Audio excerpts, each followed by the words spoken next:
제43대 대한의사협회 회장 선거 후보자 합동 토론회 전반부 진행을 맡은 한국여자의사회 공동이사 김현입니다. 존경하는 한국여자의사회 회원 여러분, 그리고 오늘 이 자리에 함께해 주신 모든 의사회원 그리고 기자 여러분 감사드립니다. 저는 한국여자의사회장 홍순영입니다. 오늘 한국여자의사회 주관으로 제43대 대한의사협회 회장 선거 후보자 합동 토론회를 개최하게 되어 매우 뜻깊게 생각합니다. 대한의사협회는 우리나라 의료계를 대표하는 중요한 단체로서 그 수장의 역할은 매우 막중합니다. 이번 선거는 의정 갈등 속에서 의료계 수장의 탄핵과 정부 수장의 탄핵에 기로해서 치러지는 선거로서 많은 첨예한 이슈가 있습니다. 모든 토론회에서 현 시점에 대한 해결을 위해서 나서신 회장 후보자분들의 열정에 존경을 표하며 이러한 분들이 이런 어려운 문제들을 해결하실 적임자인지 깊이 고민하는 시기에 치러지는 선거입니다. 따라서 무엇보다도 지역적인 것보다는 큰 원칙을 세우고 그 원칙을 잘 수행할 능력이 있는 후보가 누구인지 현명한 우리 회원들의 지혜가 절실히 요구되는 상황입니다. 의료계의 현재와 미래를 결정짓는 중요한 기회이며 오늘의 토론회는 후보자들의 비전과 정책을 직접 듣고 평가할 수 있는 소중한 자리입니다. 특히 이번 토론회는 우리 한국여자의사회가 주관하기 때문에 좀 더 남다른 의미가 있습니다. 이번 의정 갈등 속에서도 아시다시피 정부와 사회가 여성 의사에 대한 불평등한 시각을 드러낸 만큼 의료계 내에서 여성 의사들의 역할과 권익에 대한 고려가 또한 필요한 그러한 시기입니다. 성평등, 성인지 감수성이 후보자들이 매우 필요한 시기입니다. 이에 대한 정책과 비전을 듣는 시간을 가질 예정이오니 주의 깊게 봐주시길 바랍니다. 이는 단지 여성 의사의 권익을 증진하겠다 하는 것이 아니고 전체 의사들의 권익과 명예를 높이는 일이라고 생각합니다. 현명한 판단을 하시는데 기준으로 삼으시길 바랍니다. 오늘 토론회를 통해서 각 후보자들의 정책과 비전을 명확히 이해하고 회원 여러분께서 현명한 선택을 하시는데 도움이 되기를 바랍니다. 또한 이번 선거가 공정하고 투명하게 진행돼서 대한의사협회의 발전과 우리나라 의료계의 밝은 미래를 여는 계기가 되기를 기대합니다. 다시 한 번 더 오늘 이 자리에 함께해 주신 모든 분께 감사드리며 후보자 여러분의 열정적인 토론을 기대하겠습니다. 감사합니다.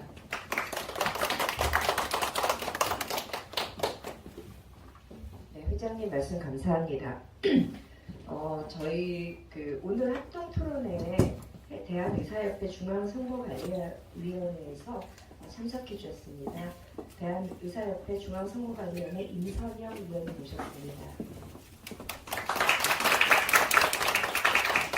네, 많은 분들이 이제 참석해 주셨고요. 제가 소개가 늦었습니다. 오늘 합동 토론회 진행을 맡게 된 한국여자의사회 총무이사 김현정입니다.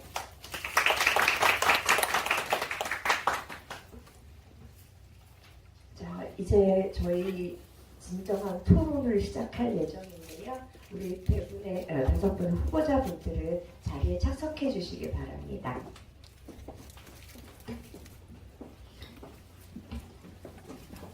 (1번) 김태구 후보님, (2번) 강일영 후보님 이제 도착 못하셔서 대변인이 오신다 하셨고, (3번) 주수 후보님, (4번) 이동욱 후보님, (5번) 최양남 후보님, 이 순서대로 하겠습니다. 앉으시는 동안에 오늘 진행에 대해서 말씀드리겠습니다. 이 엄중한 시기에 의협회장 선거에 출마하시고 특히 저희 한국여자의사회 합동토론회에 참석해주신 모든 후보님들께 진심으로 감사드립니다.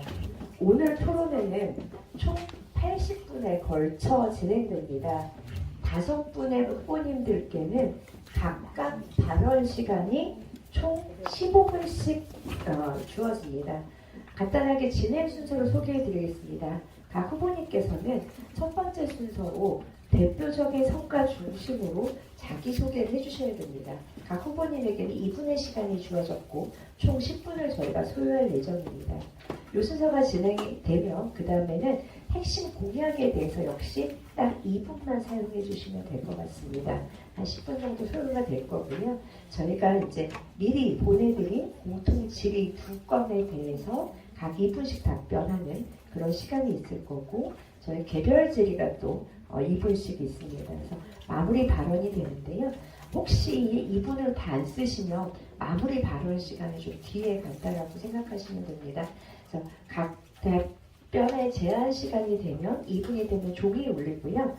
초과해서 하면 마무리 발언 시간이 5분이신데 거기서 깎이시는 그런 순서라는 거를 해주시고요. 그 다음에 마무리 발언 시간을 좀 길게 하시려면 앞에는 좀 짧게 이렇게 하시고요. 그다음에 시간이 너무 오늘 금요일 저녁입니다. 네, 차 많이 막히고요. 저희는 집중력 있게 진행할 예정이오니 상호 질의와 청중 질의는 개인적으로 좀 해주시기를 간곡히 부탁드리고 양해 말씀드립니다.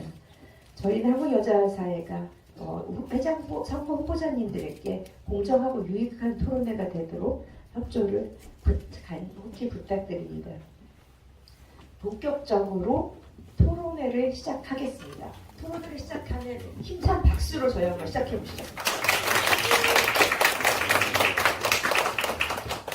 네, 저희 첫 번째 아까 말씀드린 대로요. 대표적인 성과 중심, 그동안 저희 의협을 위해서 일해주신 의사사회를 위해서 해주신 그런 성과 중심으로 각 후보님께서는 2분씩 발표를 해주시면 됩니다. 가장 대표적인 성과가 무엇이다? 라는 얘기를 기호 1번부터 5번 순서로 진행하겠습니다.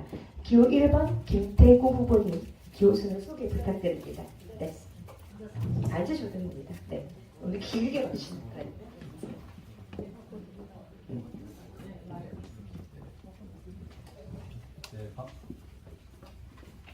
네, 반갑습니다. 협회장 후보로 출마한 기호 1번 김태구입니다. 우선 우리 여자의사에 주관하는 토론회 준비해 주신 공성에 감사드리고, 우선 성과 위주로 말씀을 좀 해달라 하시니까 아마 올 고려대란 사태에 비상대책위원장을 맡아서 현 사태의 문제점을 전 국민에게 알렸고, 또 의료계가 하나의 목소리를 낼 수 있도록 여기까지 올 수 있었던 초석을 다졌다. 저는 그것이 가장 큰 성과라고 생각하고 있습니다. 그 위에도 제가 저희 대한의사협회 회원분들이 어려울 때 언제나 저를 필요로 해준 순간에 언제나 비상대책위원장으로서 활동했었고, 단합된 의사협회의 모습을 보여왔다. 그렇게 좀 자랑스럽게 말씀드릴 수 있습니다. 어쨌든 오늘은 어정살 상황에 대한 예측과 해결 방안을 제시하는 자리이기도 하고, 또 특히 여자 의사회원 권익에 대한 문제, 진단, 앞으로의 방향, 그리고 제가 협회장이 된다면 폐물을 어떻게 녹여낼 것인가에 대한 아마 그런 제가 제안이나 대안을 제시하겠습니다. 그래서 여러분의 선택을 받을 수 있도록 노력할 것이고, 저는 사실 어머님을 통해서 훌륭한 의사가 되었고, 부인을 통해서 멋진 의사가 되었다고 생각하고 있습니다. 오늘 여자의사의 선후배님의 도움으로 존경받는 협회장이 되고 싶습니다. 감사합니다. 네, 감사합니다. 30초 세이브 하셨습니다. 꼭 적음해서 나중에 30초 도와드리겠습니다. 그러면 저희 2번 후보님의 말씀을 듣겠습니다. 그래서 못 오셔서 대변인이 오셔서 하승진 선생님이라고 하셨습니다. 네, 말씀해 주시기 바랍니다. 안녕하십니까. 존경하는 한국 여의사 회원 여러분, 그리고 찾아주신 기자 여러분, 반갑습니다. 사실 주 2번 강희경 후보가 인사드려야 되는 자리인데 대리 참석하게 된 대변인 캠프 대변인을 맡고 있는 하은진입니다. 후보께서 전주에서 오후 3시에 고속버스를 타셨는데요. 교통 상황이 여의치가 않아서 도착 시간이 좀 많이 늦어지고 있는 것 같습니다. 그래서 제가 참석하게 되었습니다. 양해 말씀 부탁드립니다. 이는 역시도 어떻게 보면 지역의 상황에 대해서 잘 모르고 있었다는 반증이기도 하다고 생각하시는 모양입니다. 그래서 매우 죄송하게 생각한다고 꼭 다시 한번 말씀해 달라고 하셨습니다. 기존의 질문에 대한 답변은 후보께서 작성하여 주신 것을 제가 대독하는 것이고요.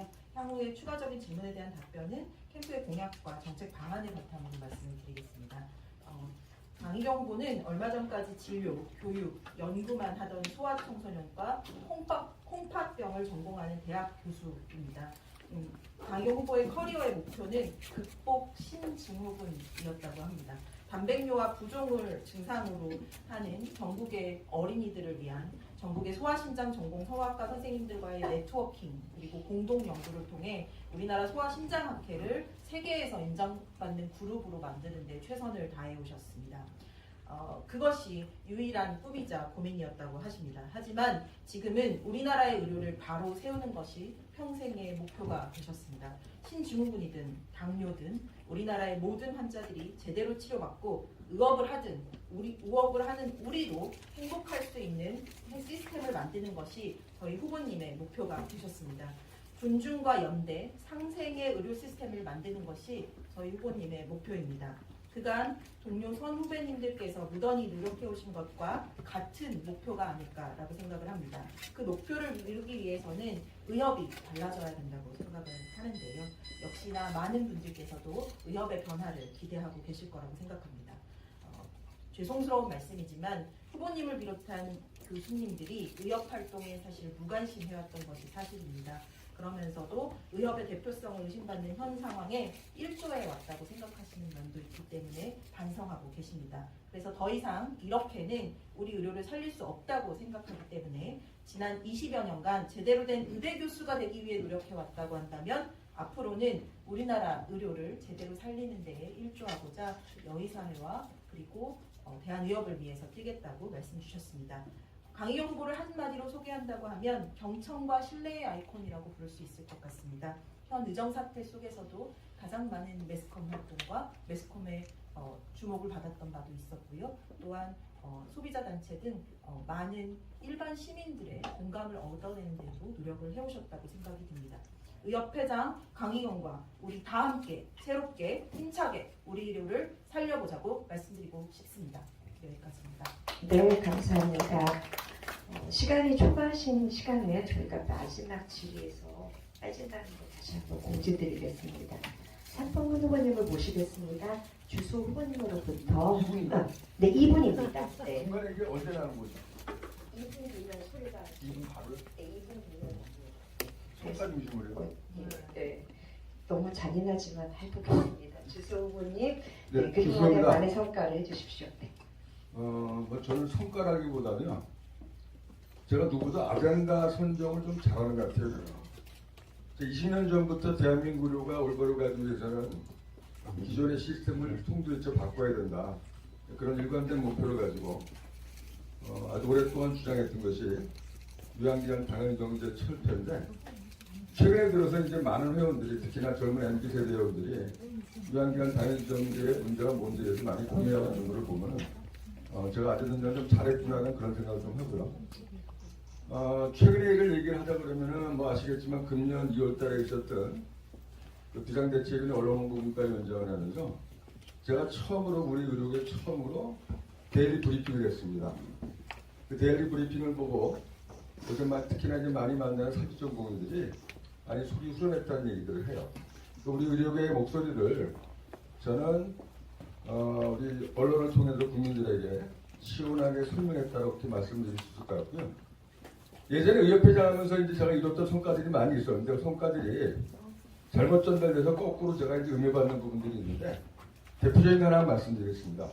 저에게 있는 오해 중에 하나가 주소가 회장일 때 한방협진을 이루어줬다 이렇게 말들을 해요. 그 내용을 들여다보면은 잘못 알고 있는 거예요. 현재 한방협진이 이루어지는 건 병원 거이거든요, 이게. 제가 회장일 때 의료법 개정안이 뭐가 나냐면 의치한 협진에는 의료법 개정안이 나온 거예요. 그래서 의원급에 대해서는 의사협회에서 막았기 때문에 현재 아시는 것처럼 1차 의료기관에서 협진이 안 되고 있는 거예요, 이게. 그래서 막은 거거든요, 그걸. 근데 저에 대해서 이제 저에 대해서 의미하는 분들이 병원에서 이루어지는 한방협진을 제가 마치 이제 열어준 것처럼 오해하고 있는데 어쩔 수 없이 당시 병원협회에서는 그 한방협진을 찬성했었기 때문에 현재 한방협진은 의협부터 제가 막은 거고 경험급에서는 이루어진 거다 이렇게 말씀만 드리고요. 하나만 더 말씀을 드리겠고요. 나중에 그 시간을 차감을 하고 과연 제가 젊은 세대를 위해서 뭘 했나 이렇게 많이들 물어봐요. 그래서 저는 이제 구체적으로 이 젊은 세대를 할 때 뭐 떠주기보다는 젊은 사들이 스스로 자립할 수 있도록 많이 도와줬습니다. 제가 신장집행부에 공보이사를 할 때 당시 대전역 사무국이 바깥에 나가 있었어요. 바깥에 나가 있었는데 어떤 일이 벌어지냐면 사무국 직원들을 제대로 채용을 못하는 거예요. 신분이 불확실하니까. 그래서 제가 그때 주도해서 대전역 사무국을 의협으로 들어오게 해놓아서 대전역 직원들이 의협에 준 직원으로 채용됐기 때문에 이 직원들의 신분이 보장이 돼서 대전역이 잘 유지가 됐고요. 또 저 때부터, 그러니까 제가 공보이사 할 때부터 대전역 회장이 의협의 정책이사로 그때부터 활동하게 됩니다. 그리고 제가 회장일 때 공약으로 내세웠던 게 대전역 말고 이제 공보이사들도 많이 어려운 상황이기 때문에 제가 회장일 때 대공협 회장들을 정책에서 임명을 해서 그때부터 제가 쭉 오게 됐던 거고요. 그리고 제가 회장일 때 대전협의 그 회비납부율이 낮아서 대전협 자체 회비납부율이 낮아서 굉장히 재정적으로 어려웠어요. 그래서 제가 16개 시도회장들의 도움을 받아서 16개 시도회장들이 시도에 관할에 있는 병원장들께 부탁을 해서 당시 대전협 회비들을 많이 걷어서 재정적으로 상당히 안정적으로 했다는 부분까지 말씀드리고 나머지는 추후에 또 설명드리겠습니다. 네, 감사합니다. 1분 30초 저희 나중에 차감하도록 하겠습니다. 제가 이렇게 처음부터 시간을 타이트하게 하시는 게 후보님, 안지님께서 많은 말씀을 해주고 싶은 거 저는 충분히 이해합니다. 하지만 저희가 같은 시간으로 충분히 전달할 수 있기를 간곡히 부탁드리며 4번 후보이신 이동호 후보님께 그동안의 성과에 대한 소개를 부탁드립니다.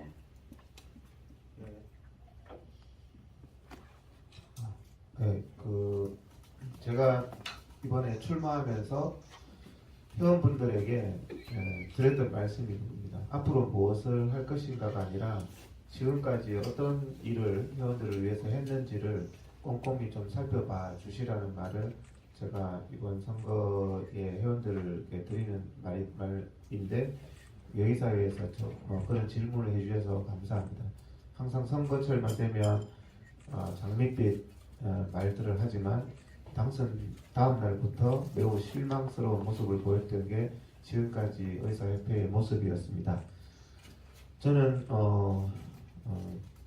의사협회장 자리가 연습하는 자리가 아니라고 생각합니다. 검증된 사람이 한치의 흐트러짐도 없이 제대로 잘 이끌어야 되지 거기서 연습하고 실패하면 회원들이 피해는 엄청나게 됩니다. 저는 26,000명 수도권에 있는 의사회의 재선 회장입니다.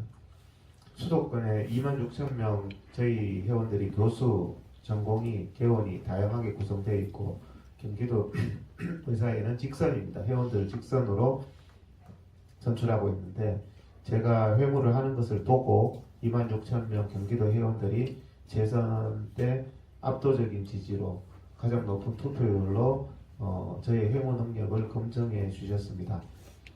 저는 회장이 돼서 제일 먼저 한 일이 민원고충 처리센터를 만들었습니다. 의사로서 의사가 어려움을 당할 때 가족들이 안타까워하긴 하지만 가족들도 도와줄 수가 없습니다. 그런 어려움을 우리는 해결해 주겠다 해서 지금은 전국에서 가장 모범적인 회원 민원고충 처리센터로 소문이 나서 타 지역 회원들까지 많이 찾고 있습니다.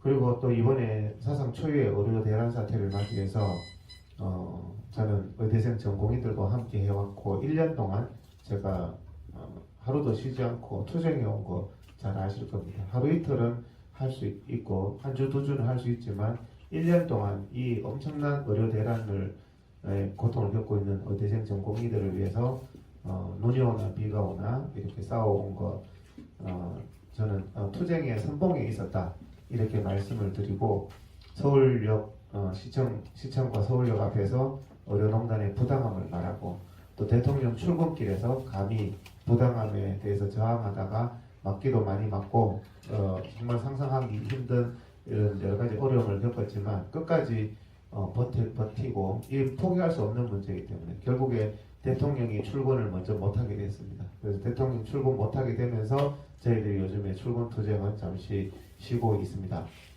전공의에 대한 경제적인 지원도 저는 모든 사람들이 경찰의 처벌이 두려워서 전공의에 대한 지원을 주저할 때 회장이 책임지겠다 하면서 지금까지 100억 이상 전공의들을 경제적으로 지원해 왔습니다. 그리고 또 법률적인 지원도 선도적으로 다른 시도에 서울 다른 지역의 전공의들도 전부 경기도에 와서 법률적 도움을 받았습니다. 왜 거기서 안 도와주냐 했더니 자기 소속 시도 의사에서는 도와주지 않더라 했습니다. 그래서 저는 지난 1년 동안 가장 어려운 시기에 투쟁의 첫 첨단에 있었고 또 회무 능력은 경기도 2만 6천 명의 회원들이 회무를 하는 걸 보고 매우 안정적이고 잘 문제 해결 능력이 좋더라는 그런 검증을 한 후보입니다. 저를 지지해 주시면 현재 이 난세를 잘 극복하도록 하겠습니다. 감사합니다. 1분 56초 초과하셨습니다. 왜냐하면 지금 하시는 일도 중요하지만 앞으로 할 일들도 많이 얘기하셔야 되기 때문에 전략적인 준비를 다시 한번 부탁드립니다. 너무 많은 일 해주셔서 감사드리고요. 이제 마지막 후보신 최양남 후보님의 그동안의 성과를 저희가 듣도록 하겠습니다. 안녕하십니까. 기호 5번 최한나입니다. 제가 그동안 했던 것 중에 한국여자의사회 상임이사로 참여했던 2번의 경험이 저에게도 굉장히 소중합니다. 박인수 회장님 때 그때 세계의사회 개최 열심히 도왔고 또 백현욱 회장님 때 사업이사로 미혼모 지원사업 등 각종 하셨습니다. 그래서 그때 저와 함께 하셨던 분들은 최한나한테 뭐 시키면 걱정이 없어 라고 많은 말씀 주셨습니다. 바로 그 최한나입니다.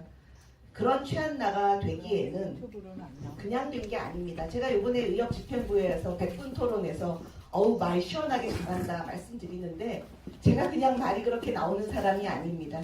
2003년도부터 저는 당시에 대한산부인과 개원 협의회 홍보이사로 시작을 해서 또 중간에 진정으로 산부인과를 걱정하는 의사들 모임 진오비, 서울시 의사회 공보이사. 그래서 그동안의 회무를 통해서 우리나라 모든 언론사는 물론이고 외국 언론사까지 다 만나면서 심야 토론, 100분 토론 찾아보시면 많이 나왔습니다. 기억하시겠지만 2008년부터 했던 진오비 활동 그리고 2009년, 2010년에 이어져서 불법 낙태 안 하고도 살 수 있는 산부인과 만들겠다 선봉에 섰었습니다. 사실은 저는 꼭 해야 되는 일이 있는데 누군가 이 위험 때문에 나서지 못한다면 전혀 제 개인의 신상에 구애받지 않고 항상 그때 제가 해야 될 일을 했습니다.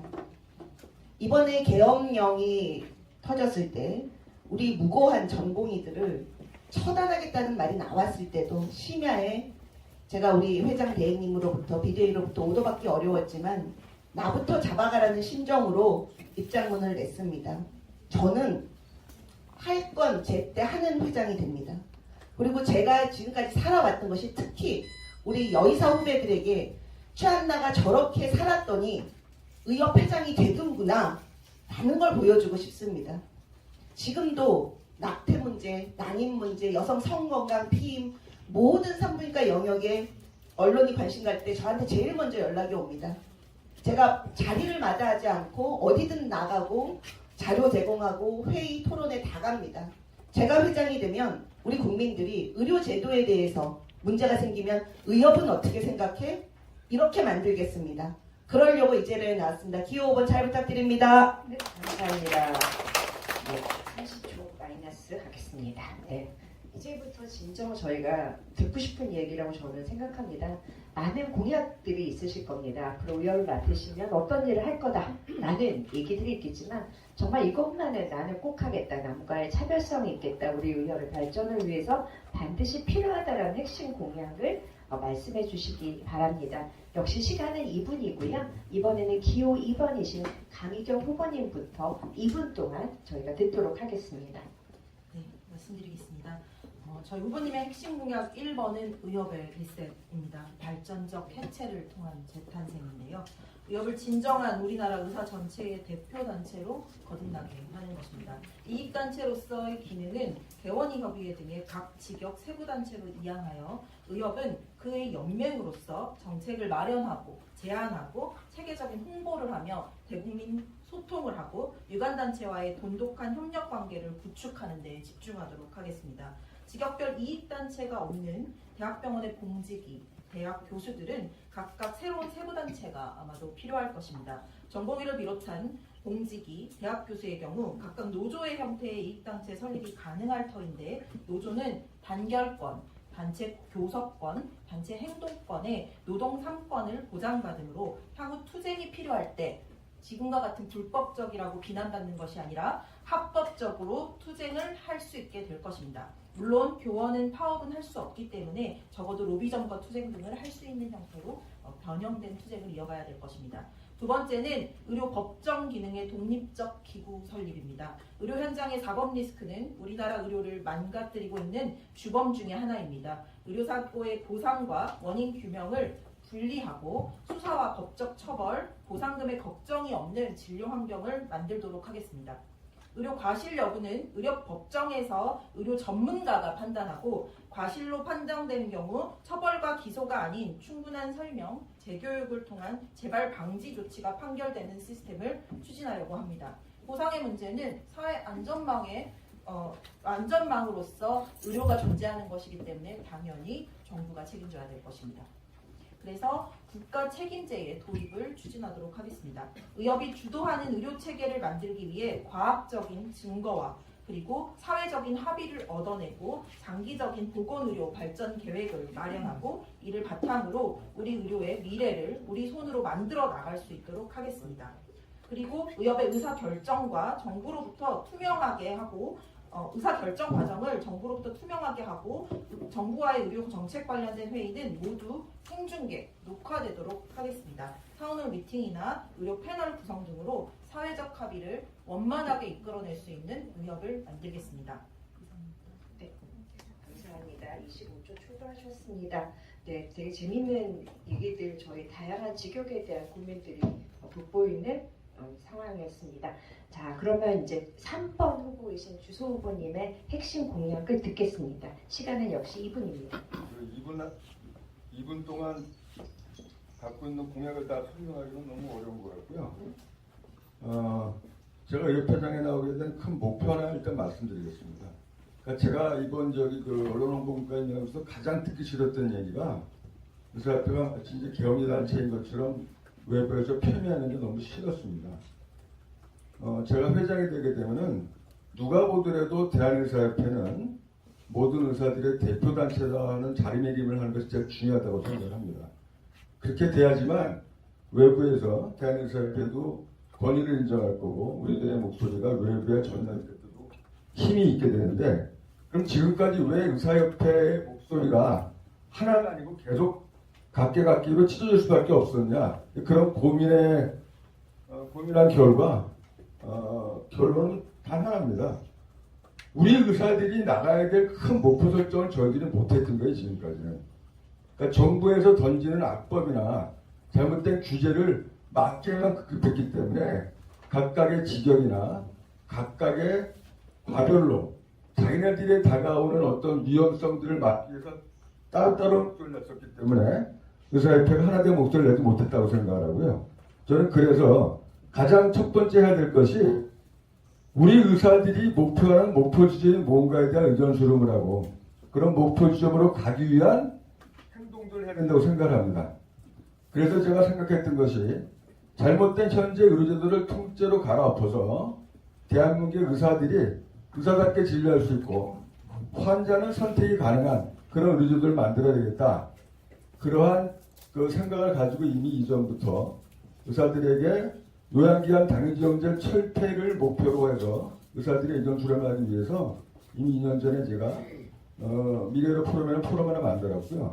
또 하나의 큰 중요한 목표는 뭐냐, 대한민국이 횡행하고 있는 사이비 의료를 퇴치해야 되겠다. 그 중에는 이제 구체적으로 한방 문제가 포함되는데, 우리 의사들이 진짜 국민들에게 건강 지킴이의 마지막 보배를 알려주기 위해서도 우리 의료계 내에서도 마찬가지고 의료계 바깥에 있는 전혀 검증되지 않았을 뿐만 아니라 안전성이 담보되지 않은 그런 사이비 행위들을 막아야 되겠다. 이런 큰 두 가지 목표를 우리 의사들이 공유하고 이런 큰 목표를 이루기 위해서 하나하나 나아간다 그러면은 의사들이 하나된 목소리를 낼 수 있지 않을까. 그래서 가장 큰 목표는 우리 의사들이 공동된 목표를 설정을 하고 그 목표 설정을 향해서 집행부가 바뀌더라도 일관되게 갈 수 있는 그런 시스템을 구축하는 것이 제가 가장 중요하게 생각하는 부분입니다. 네, 감사합니다. 하나된 목표로 가는 의협에 대한 공약이셨습니다. 그 다음은 4번 이동욱 후배님께 핵심 공약을 말씀드리겠습니다. 핵심 공약이라는 것은 모든 공약이 아니고 정말 꼭 하고 싶은 걸 이분 내에 말씀해 주시면 진심으로 감사드리겠습니다. 부탁드립니다. 예. 현재 가장 시급한 문제인 의료농단, 사법농단 문제를 가장 잘 싸울 수 있는 후보인 제가 해결하도록 하겠습니다. 두 번째는 전공의들에 대한 멘토-멘티 프로그램 전공의들이 안전하게 돌아갈 때까지 전국적으로 확대하겠습니다. 그리고 또 경기도 26,000 회원들을 보호해왔던 회원민원고충처리센터를 전국적으로 확대해서 전국 회원들의 진료실을 든든히 지키겠습니다. 그리고 회원들이 많이 걱정하고 있는 비급여 실손 문제 그리고 수탁검사 문제를 과감히 그런 규제들을 협파하겠습니다. 그리고 면허 취소법 그리고 면허 재교부가 안 되는 이런 부분을 개선하도록 하겠습니다. 필수 의료 살리기를 반드시 해서 필수 의료를 하시는 분들의 상대적인 박탈감을 없애겠습니다. 그리고 또 교수님들이 요즘에 많이 힘들어하십니다. 교수님들의 어떤 근무 환경이라든지 여러 가지 지금 어려운 사정들에 대해서 적극적으로 의사협회가 개입해서 교수님들의 의사협회의 참여를 좀 확대되도록 그렇게 노력하겠습니다. 감사합니다. 네, 감사합니다. 45초 세이브하셨습니다.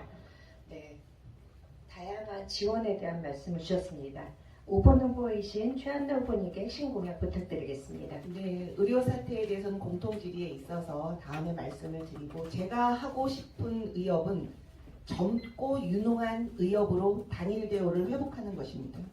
지금 더 이상 실기할 수 없습니다. 지난 6개월 동안 결국 의협의 리더십이 부족했기 때문에 우리가 내부의 힘을 모아서 다 모아서 정부를 상대하기도 힘들었는데 그것이 안 됐던 것 무엇을 해야 되는지 제가 제일 잘 알고 있습니다. 젊은 의사들이 더 이상 의협 밖에서 의협에 요구하는 객체에 머무는 것이 아니라 실질적으로 집행부에 들어와서 결정하고 실행하면서 세대 간의 지혜와 힘을 모으는 의협이 되도록 하겠습니다. 또 국민들의 신뢰를 회복하는 의협이 되겠습니다. 우선 면허관리원 지금 집행부가 추진하는 거 더욱 힘있게 추진하고 윤리위원회 권한도 확대해서 잘못된 것은 바로 잡는 우리 스스로의 자정 기능을 하면서 국민들의 신뢰를 회복하도록 하겠습니다. 또 정부와의 협상 과정을 투명하게 하기 요구하고 있습니다. 그 전에 우리 의협 회모부터 투명하게 하겠습니다. 중요한 회의는 원하는 회원들, 그 전공의들, 학생들 그 전에도 참관을 허용해 왔습니다. 해서 우리 내부의 결정 과정부터 투명하게 하고 책임질 사람은 누구이고 결과는 어떻게 평가받는지에 대해서 회원들에게 투명한 평가를 받도록 하겠습니다. 또 회원 권익을 최우선으로 하고 있습니다. 사실은 지금 수탁고시 문제 등 아주 현안이 첩첩 쌓여 있습니다. 이 모든 것이 의료농단 사태에서 정부가 의사들의 의견을 모두 무시하고 막 달려가고 있습니다. 수탁고시 상호정상 반드시 인정받게 할 것이고 진료 가치에 합당한 대우와 평가가 이루어지도록 하겠습니다.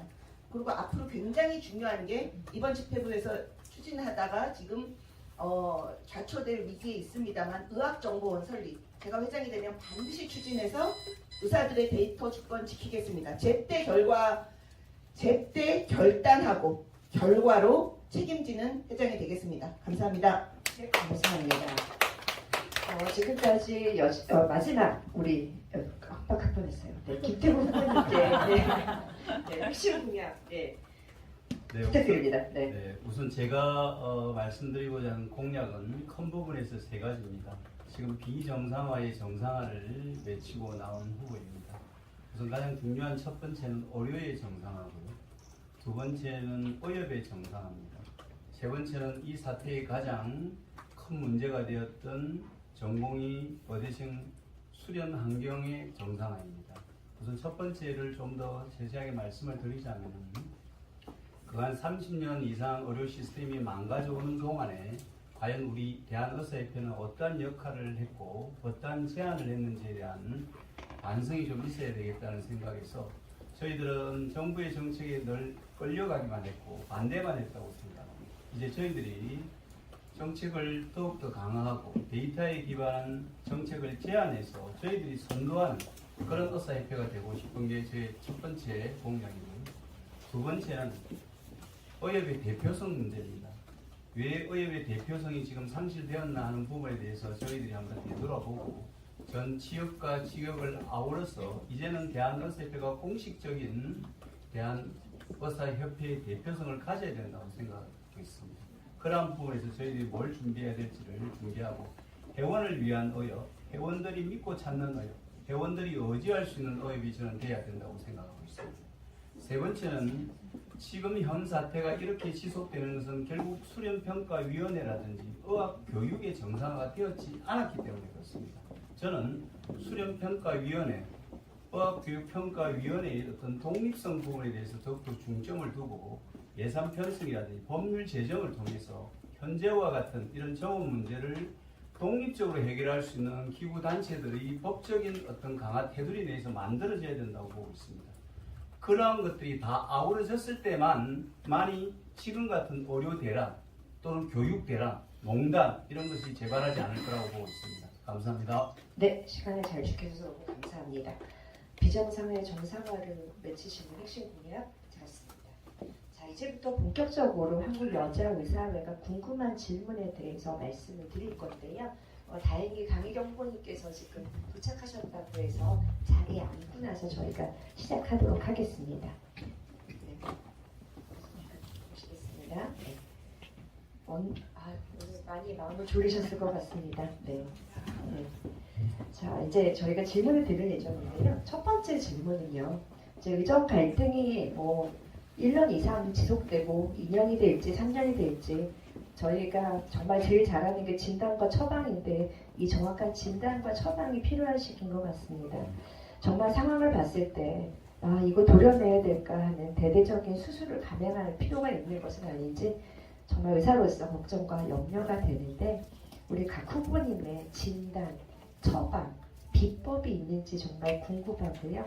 도대체 무엇이 시급한 것이고 각 후보님께서는 우선순위를 어떻게 생각하고 계시는지 우리 의협 회장이 되시면 이 임기 내에 어떻게 구체적으로 대응하실지를 상세하게 말씀해 주시면 되겠습니다. 예를 들어서 투자형 기구를 상설화해서 정부의 대정부 투자형을 할 것이냐, 두 번째는 지금 소위 말하는 악법이라고 하는 간호법, 방문제한 물리치료사법이 이미 국회를 통과한 것에 대해서 한의사들이 의사력을 침범하는 것에 대해 어떻게 선제적으로 대안을 마련하고 전략을 세울 건지, 또 하나는 의료가 이제는 민영화를 생각할 정도로 양극화의 기피과 문제들이 아주 첨예하게 지금 문제가 대두되는 것 같습니다.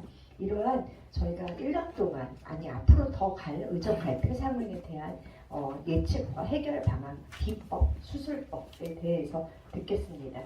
이번에는 기호 3번이신 주수호 후보님부터 시작하겠습니다. 역시 시간은 2분입니다. 이 질문지를 보고 굉장히 고민을 많이 했어요. 마이크가 안 돼가지고. 이 사태 처음으로 돌아가 볼게요.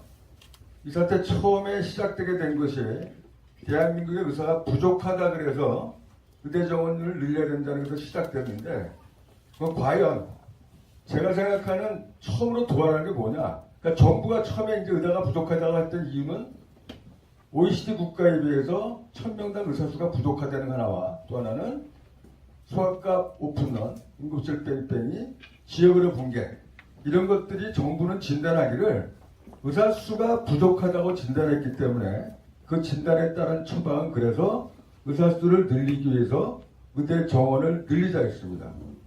근데 우리 의사들은 알고 있었어요. 이게 의사 수의 부족에 생긴 것이 아니라 그동안 누적된 잘못된 의료 제도의 문제가 오늘의 본물처럼 터졌기 때문에 이 의사 수가 부족할 것처럼 보이는 응급실 뺑뺑이니 소아과 오픈런이니 지방의료 붕괴는 숫자의 문제가 아니라 제도의 잘못된 문제다. 이 제도를 고치는 것이 우선이다. 이 제도를 고치게 되면은 현재 의사 수는 절대로 부족하지 않다가 우리들의 솔루션입니다. 아시는 것처럼 대한민국의 의사가 부족하다는 근거가 OECD 대비 의사 숫자가 적다는 건 말고 하나도 없어요. 왜? 대한민국이 전 세계에서 모든 국민들이 의료기관 이용률이 가장 많고 이번 횟수도 일본 다음으로 2번으로 많을 뿐만 아니라 그러한 의료기관을 이용하는 것에 따른 국민들의 건강의 질 또한 평균 수명이니 영아 사망률이니 회피 가능 사망률이 전 세계 탑급의 건강 수준을 자랑하는 나라입니다. 과연 이런 나라가 의사가 부족하다는 게 말이 되느냐? 옳지 않다. 그래서 우리들의 처방은 현사태에 대한 처방은 제대로 고치하는 겁니다. 그럼 과연 문제는 이런 제도를 고치기 위한 우리들의 솔루션과 정부가 말하는 의대 정원 직원을 늘려야 된다는 이런 솔루션이 부닥쳤을 때 어떻게 이 문제를 해결할 것인가 제일 중요한 건데 여태까지 우리 의사들이 이론이 부족하거나 논리적으로 딸려서 정부의 정책에 밀렸던 게 아니라고 저는 생각을 합니다. 다만 힘이 부족했던 거죠. 힘이라는 것이 꼭 일어나서 우리들이 무슨 어떤 저기 국민들을 불편하게 하는 그러한 집단 행동만이 힘이 아니라 제가 생각하는 가장 큰 힘은 여러분 누차 강조해서 말하지만 우리 전차 의사들이 하나의 목소리를 내는 것이 가장 중요하다고 생각을 합니다. 말이 나왔으니까 이 두 번째 문제는 잠깐 짚고 넘어가도록 할게요. 예, 제가 아주 오랫동안 집착했던 문제 중에 하나가 이제 한방의 문제인데 이 한방의 문제를 우리가 어떻게 해결할 것이냐? 저는 한방보험 분리를 주장하는 것이 상당히 설득력 있다고 생각을 합니다.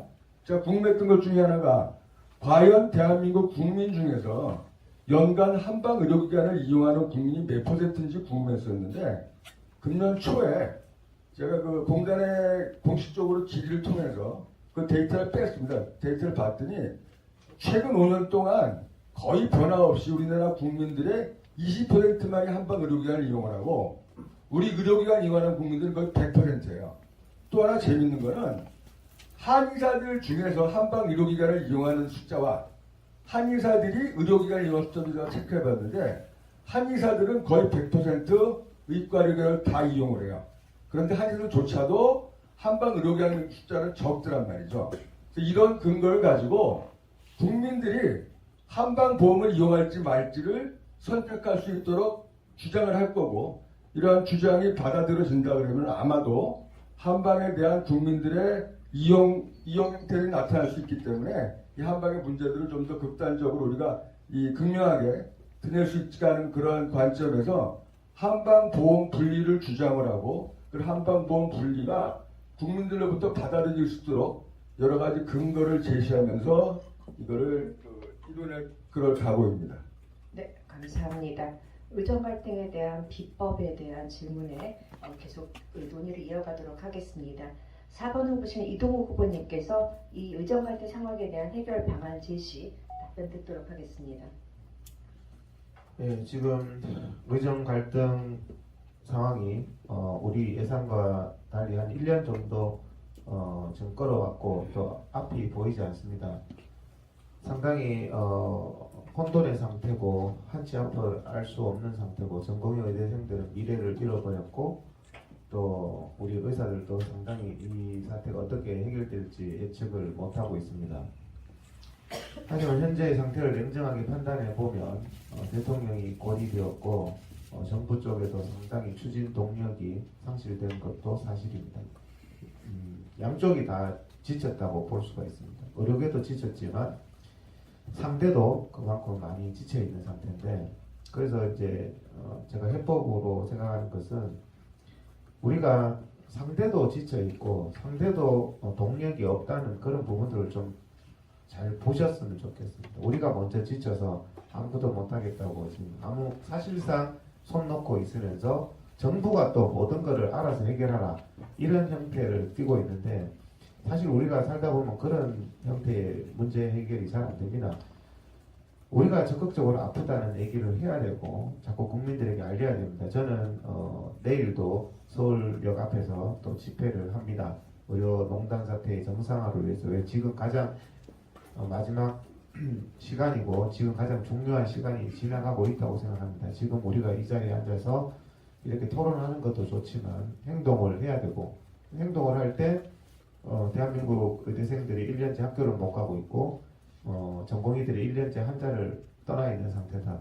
국민 건강의 위협도 굉장히 심각한 상태다.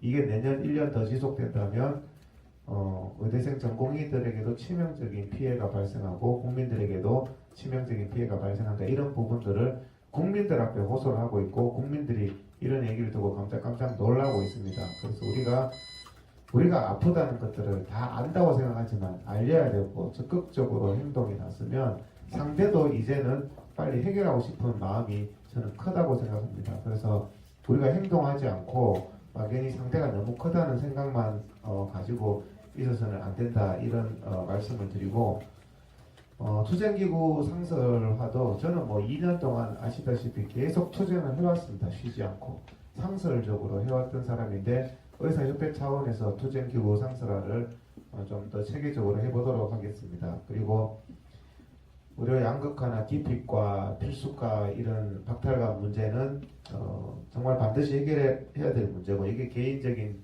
희생이나 공익 이런 것만 내세울 게 아니라 국가가 좀 과감한 투자를 하고 근무 환경을 개선하고 적절한 보상을 통해서 필수과라든지 상대적인 박탈감을 느끼고 있는 영역의 어떤 직역이나 과에 대해서 저는 그 스스로 보람을 가지고 또 많은 의대생이 선택할 수 있는 그런 영역으로 반드시 만들어야 된다고 생각하고 반드시 만들도록 하겠습니다. 감사합니다. 네, 감사합니다. 우리 농단 사태에 대한 저희 해결 방안 제시에 대한 질문을 계속 이어가도록 하겠습니다. 5번 후보이신 우리 최한남 후보님께서는 어떤 비법이 있으신지 궁금합니다. 1년 동안 정말 많은 논의와 있었기 때문에 그 비법에 대해서 그러니까 진단에 대해서 무엇이 문제다라는 것은 중언부언하지 않겠습니다. 안 들리십니까? 시간 떼주십시오. 네, 잘하셨습니다. 예, 그래서 무엇이 문제인지 주장하고 선동하고 속은 좀 시원할지 모르지만 지금은 해결을 해야 될 시간입니다. 1년 동안 후배들이 전공의와 학생들이 저렇게 미래를 포기할 수밖에 없다고 하는데 우리가 더 버텨봐라 할 수 있습니까? 저는 아니라고 생각합니다. 더 이상 후배들의 희생을 앞세워서는 안 됩니다. 그들은 모든 걸 원점으로 돌려라, 입시도 중단해라, 합격해도 주장할 수 있습니다. 그러나 협회는, 회장은 어떻게든지 우리 후배들의 피해를 최소화하고 우리 의료의 근간이 무너지지 않도록 해야 합니다. 정부도 저렇게 답이 없고 대책이 없는데 우리마저도 주장에 주장만 더하고 있으면 그대로 우리는 공멸로 가는 겁니다. 투쟁기구 상설화는 사실은 비대위 말씀하시는 것 같은데 이건 대의원의 결정 사항입니다. 제가 이것에 대해서 뭐라고 말씀드리긴 어렵겠지만 제가 6개월 해왔던 그 시동을 막 걸었던 이 사태 해결에 전임 집행부가 하지 못했던 한계를 제가 뛰어넘어서 제가 취임하자마자 투쟁과 협상은 다르지 않습니다. 다 할 수 있어야 됩니다. 집행부는. 그래서 결국은 성과를 내는 집행부가 되겠고 간호법 한의사 굉장히 이거 필요합니다만 그러니까 의정 논의가 구체적으로 돼야 됩니다. 지금 의계특위에 우리가 안 들어가 있는 상태에서 들어가 있는 사람들끼리 복지부가 그동안 의사들이 반대해서 못했던 거 모두 다 하고 있습니다. 섣부르게. 점점 더 무너지고 있습니다. 이거 그대로 두면 안 됩니다. 의계특위 다행히 병협이 나오셨지만 결국 이제는 해결해야 될 시간이라는 거. 그래서 저에게 그 역할을 주시기를 다시 한번 부탁드립니다. 감사합니다. 네, 감사합니다. 네, 마이크 안 되는 시간을 감안해서 초과 시간 없던 걸로 카운트하겠습니다. 네, 너무 쫄깃쫄깃하시지요. 이전 사태는 저희를 더 마음 아프게 하고 있는 것 같습니다. 해결 방안에 대해서 1번 후보이신 김태구 후보님께 해결 방안에 대한 내용 여쭙겠습니다. 네, 가장 시급한 문제는 의료대란 원인 분석하고 대책 해결하는 것이 가장 급선무라고 생각하고요. 우선순위는 저희들이 어쨌든 단합된 모습을 보여서 한 목소리를 내야 된다는 게 가장 중요한 것 같습니다. 임기 내에 구체적으로 어떻게 할까에 대한 로드맵 플랜이 생각되어 있는 부분들이 있습니다. 우선 여기에 말씀하셨던 투쟁기구 상설화 부분에 대해서는 비대위를 워낙 많이 했었기 때문에 이 비대위가 필요성에 대한 장단점을 누구보다 잘 알고 있습니다. 그래서 사실은 어떻게 보면 비대위의 필요성보다는 협회가 제대로 된 일을 하고 있다면 굳이 비대위를 만들지 않아도 된다는 게 저의 지론입니다. 굳이 열심히 진료하시는 원장님들 불러올려서 또 모임하고 대책하는 것은 저는 협회의 올바른 태도가 아니다라는 생각을 하고요. 타 단체에서는 그러면 이런 상설 투쟁기구가 존재하느냐? 그렇지 않습니다. 그 사람들 일반 회무에서 이런 것들 잘 녹여서 하고 있기 때문에 저희들이 약간 부러워하는 겁니다. 그렇다면 저희들이 앞으로 효율적으로 이러한 부분을 잘 진행해 나간다면 충분히 커버할 수 있는 거라 생각하고요. 이렇게 제대로 일을 하지 않으니까 회원들이 조바심에서 비대위를 자꾸 만들자고 하는 겁니다. 저는 이런 부분들은 저희들이 잘 준비를 해야 된다. 그러기 위해서는 상위위원회의 어떤 구조 변경이라든지 대의원에도 같이 노력해서 이런 부분을 공통적인 목표를 가지고 해결해야 된다고 보고 있습니다. 그래서 저는 어사협회에 투쟁기구가 상설화되는 것이 아니라 대한어사협회 자체가 회원 이익을 위한 상설 투쟁기구가 되어야 된다고, 그것이 저는 적절하다고 생각하고 있습니다. 그리고 간호법 문제는 여러 가지 문제점도 한방 문제가 있는데 이거는 좀 저희들이 그동안 수시적으로 대응을 했기 때문에 이런 부분들이 온다고 보고 있습니다. 그래서 저희들이 선제적으로 좀 공격적으로 대응을 해야 되지 않을까. 그럼 그렇게 하기 위해서는 이 한방 표절 문제를 갖다 우리 공론화해서 그런 부분을 이야기를 저희들이 해야 된다고 보고 있습니다. 그리고 만약 침수리 스프레이, 염자에 어떤 실제로 도움이 있다고 생각한다면 정형외과, 재활과가 같이 합쳐서 우리가 임상교육 1:1 대형 임상 시험을 국가에 제한하는 방법도 있을 수 있다고 보고 있습니다. 그래서 공격적인 대응을 통해서 우리가 신뢰를 확보하고 그렇게 국민에게 된 실상을 알려나가야 된다고 보고 있습니다. 간호법도 업무 영역에 대한 침탈일 수 있죠. 그렇지만 지금 현재 통과된 상황에서는 전문 간호사 협회에서 다 가져가려고 하고 있습니다. 그러면 우리가 회원의 최대 이익을 어떻게 가져올 것인가? 그런 영역 방어와 함께 우리가 새로운 영역을 저희들이 개척해서 회원의 이익을 가져가야 된다고 보고 있습니다. 이러한 부분에 제가 더욱더 치중하겠다는 말씀을 드립니다. 네, 감사합니다. 이제 마지막으로 강희경 후보님께서 저희 이 의정 갈등 상황에 대해서 어떻게 진단하시고 그것에 대한 처방이 어떠신지 들어보도록 하겠습니다. 네, 늦게 와서 다시 한번 죄송합니다. 처방 진단이야 다들 사실 마찬가지로 알고 계실 거라고 생각하고요. 다만 올해 2월 이전으로 돌려놔라. 그것이 답은 아니라고 생각합니다. 왜냐하면 우리 지금의 문제는 이제 장기적인 문제가 있고 단기적인 문제가 있고 두 가지일 텐데요. 일단 우리나라 의료가 무너지고 있었다는 그것이 일단 근본적인 문제라고 생각합니다. 이 의료를 제대로 세워야 이런 문제가 다시 생기지 않겠죠. 그렇다면 이 의료를 어떻게 세울 것인가? 지금 정부는 상급종합병원 구조 전환해가지고 경증 환자는 보지 않게 내쫓고 이런 식으로 해결을 하려고 하는데요. 그건 답이 아니겠죠.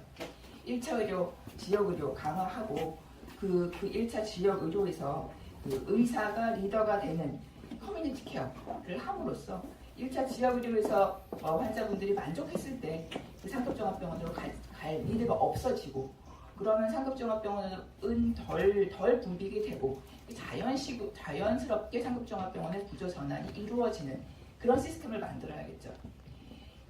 그걸 바탕으로 해서 그런 크로닉한, 그러니까 장기적인 문제를 바탕으로 한다면 우리 기피과의 문제 좀 덜해지지 않을까 싶습니다. 하지만 기피과의 문제는 또 양극화 때문에 또 좀 더 적극적인 방안이 필요할 텐데 여기에 대해서는 우리의 소위 기피과, 필수과가 어디에 얼만큼 필요할 것인가를 제대로 진단을 해서 인프라 그리고 꼭 필수로 필요한 인원만큼을 고용을 보장해줘야 할 것입니다. 그러면 그분들의 이제 로드도 줄어들 것이고, 그래서 이후에 문제에 나오는 번아웃도 좀 해결이 될 수 있겠죠. 장기적으로는 그렇다 생각하고요. 단기적으로는 지금 당장 목전에 닥친 문제는 바로바로 해결해야 한다고 생각합니다. 신속하고 섬세하게. 엊그제 만났던 의과대 학생이 회장에게 바라는 것이 그거라고 하더라고요. 이분이라서 다음 계속하겠습니다. 네, 감사합니다. 네, 원래 이게 질문에는 없었는데 이건 정말 제 사회자의 권위로 한 개만 꼭 질문하겠습니다. 아니면 다요. 네. 제가 이 의정 사태를 보면서 가장 불안했던 것 중에 하나가 내년에 의사 수의 추계, 군의관 포함해서 각 후보 캠프에서는 어떻게 예측하는지 숫자를 제시할 수 있는지 없는지에 대해서만 이번에는 저희 지금 이거는 그냥 순서대로 1번 후보님께 물어보겠습니다. 혹시 그 캠프에서는 그런 2025년의 의사수 변동에 따른 어떤 숫자적인 계산이 돼 있는지 딱 10초에 답만 여쭤보겠습니다. 25년도 정시 모집, 수시 모집 이야기보다는 어쨌든 정부가 이 문제를 발생했기 때문에 저는 원점 재검토가 맞습니다. 근데 만약에 25년도가 정시까지 픽스돼서 간다면은 26년도는 감축해야 됩니다. 저의 생각과 캠프 생각입니다. 네, 알겠습니다. 네. 강혜경 후보님께서는 의사수 추계는 여기서 꼭 의대생만이 아니라 모든 다른 변화들이 지금 저는 치명적으로는 전공이 지금 없어지고 인턴 없어지고 전임이 없어지고 군인관 없어지는 이런 계산들이 돼 있으신지 궁금합니다. 그 계산을 사실 지금 하기는 굉장히 어려울 것 같습니다. 우리가 결정할 수 있는 것은 2026학번, 7학번의 그 미래의 의사수를 우리가 어떻게 추정할 것인가는 추정할 수 있겠죠. 그 캠프에서는 아니지만 어쨌든 그 서울대병원 교수 비대위에서의 연구로는 당장 증언이 필요 없다 결론이긴 합니다. 3번 주소분께 여쭙겠습니다. 2025년도 수지정 씨가 다 뽑혔다 그러면 2026년 일단은 2026년도에 일단 뽑지 말아야 될 것이고요. 그 당시에 이제 우리가 그 시점에서 알아야 될 건 뭐냐면 2024학번과 2025학번 중에서 남자들이 군대 갈 사람들이 몇 명인가 우선 검토를 해봐야 될 거예요. 어쨌든 간에 2026년도에는 2024학번과 2025학번들이 한꺼번에 공부를 할 수 없기 때문에 2026년도는 모집을 하지 않아야 될 것이고, 그 이후에 2025학번이 1,500명의 인원수가 늘어났다는 그 인원수들은 2027년도부터 3년이 걸리건 5년이 걸리건 걸쳐서 1,500명을 빼야 된다고 생각하는 게 제 생각이고 우리 캠프의 생각입니다. 네, 감사합니다. 4번 후보님께 여쭙겠습니다. 예, 전공의가 이제 전문의가 안 나오고 의사가 안 나오는 문제는 빨리 이 문제가 해결돼야 되는 문제지 의대 정원하고는 관계 있는 문제는 아니라고 생각합니다. 의대 정원을 한다고 해서 뭐 의사가 나오고 전문의가 나오는 것은 최소 10년 정도 지나야 되는 문제이기 때문에 지금 당장에 이제 이 의료 대란 사태로 인해서 의대생이 안 나온다든 의사가 배출 안 된다거나 전문의가 배출 안 되는 사태는 뭐 다른 정부가 자초한 문제라고 생각을 합니다. 이제 의료 인력은 100년지 대계인데 의료 인력 추계에 대해서는 지금 뭐 OECD 최고의 의사 증가 속도율과 인구의 급격한 감소 이런 것을 통해서 마땅히 감소돼야 되는 건데 이제 2025년도에 의대 정원을 강행한다면 그 7,500명 교육 문제부터 시작해서 심각한 저는 문제가 생길 거라고 생각하고 그런 교육 문제나 향후에 정부가 일방적으로 밀어붙여서 발생하는 많은 부작용들에 대해서 머리를 맞대고 잘 풀어야 될 것이다 생각하고 2026년 정원은 그런 측면에서는 만약에 이번에 더 많은 인원이 뽑힌다면 뽑혔는 만큼 감소가 돼야 된다고 생각합니다. 네, 감사합니다. 마지막 최은남 후보님께 여쭙겠습니다. 그래서 의사랑 전문의 안 나오는 그 문제 심각하고 내년 1월 초에 뭐 늦어도 중순에 결정되는 군대 문제 해결이 안 되면 돌아오고 싶어도 돌아올 수가 없는 겁니다. 그러면 이제는 장기간 뭐 군에서 오늘 뭐 무슨 다른 안이 나오더라도 그래서 시급히 수련특례 논의해야 됩니다. 지금 결국 지금 부상된 많은 문제들은 하루 이틀에 결정된 문제가 아니고 이제부터 의협이 중심이 돼서 풀어가야 되는 건 맞고, 그럼에도 불구하고 현장의 교육과 수련에 문제 없게 돌아올 수 있는 여건을 시급히 마련해야 되고, 제가 회장이 되면 바로 할 일입니다. 네, 감사합니다. 기습 질문을 해드려서 너무 죄송하지만 제가 다섯 후보님께 꼭 궁금했던 점이어서 사회자의 권유를 한번 해봤습니다. 네, 두 번째 저희 질문 드리겠습니다. 여기는 한국여자의사회입니다. 한국여자의사회에서는 여자의사회원 권익에 대한 문제, 감수성 이런 대한 질문들을 좀 하겠는데요. 과거에 여자의사가 하면 전체의 30%도 미치지 못했습니다. 최근에 40대는 33%, 20대는 37.5%의 분들이 여자 의사로 계속 성장하고 있는 추세입니다. 저희는 가족의 이런 의협의 이런 가장으로서 어떤 때는 그 여자 의사들은 기존 남성 중심의 의료 현장에서 어려움을 맞이하고 있습니다. 저희 한국 여자 의사만 드릴 수 있는 질문이라고 생각하는데요. 후보님들께서는 의료 현장 안팎으로 경험하고 있는 아니면 파악하시고 있는 여자 의사 회원들이 뭐가 어려울까라는 것은 어떻게 이해하고 계시고 그에 대한 해결책이 어떻게 있으시고 결국은 대한의사협회 회무에는 어떻게 반영하시겠냐는 질문을 드리고 4번이신 이동욱 후보님부터 답변을 듣도록 하겠습니다.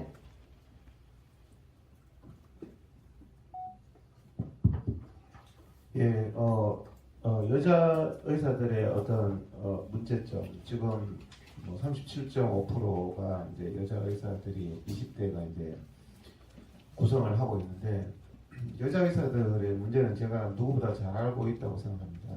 왜냐하면 제 아내가 여자 의사이기 때문에 진료를 다 하고 사실 가정에 출산, 육아, 자녀 교육 문제, 또 퇴근해서 거기에 또 엄청 신경 쓰고 남편이라는 사람은 거기 별로 관심이 없고 좀 이런 가부장적인 문화 속에서 일은 일대로 해야 되고 또 자녀 교육이나 또 자녀의 진로나 자녀의 어떤 여러 가지 문제들을 또 동일하게 고민해야 되는 이런 문제에 있어서 여성 의사들에 대한 어떤 배려가 상당히 부족하다. 저도 안타깝다는 생각을 많이 하는데요.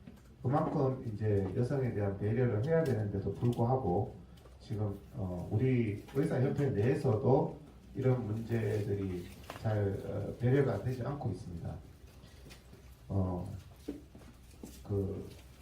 우리 한국 여자 의사회가 이제 정관상 단체가 최근에 됐어요.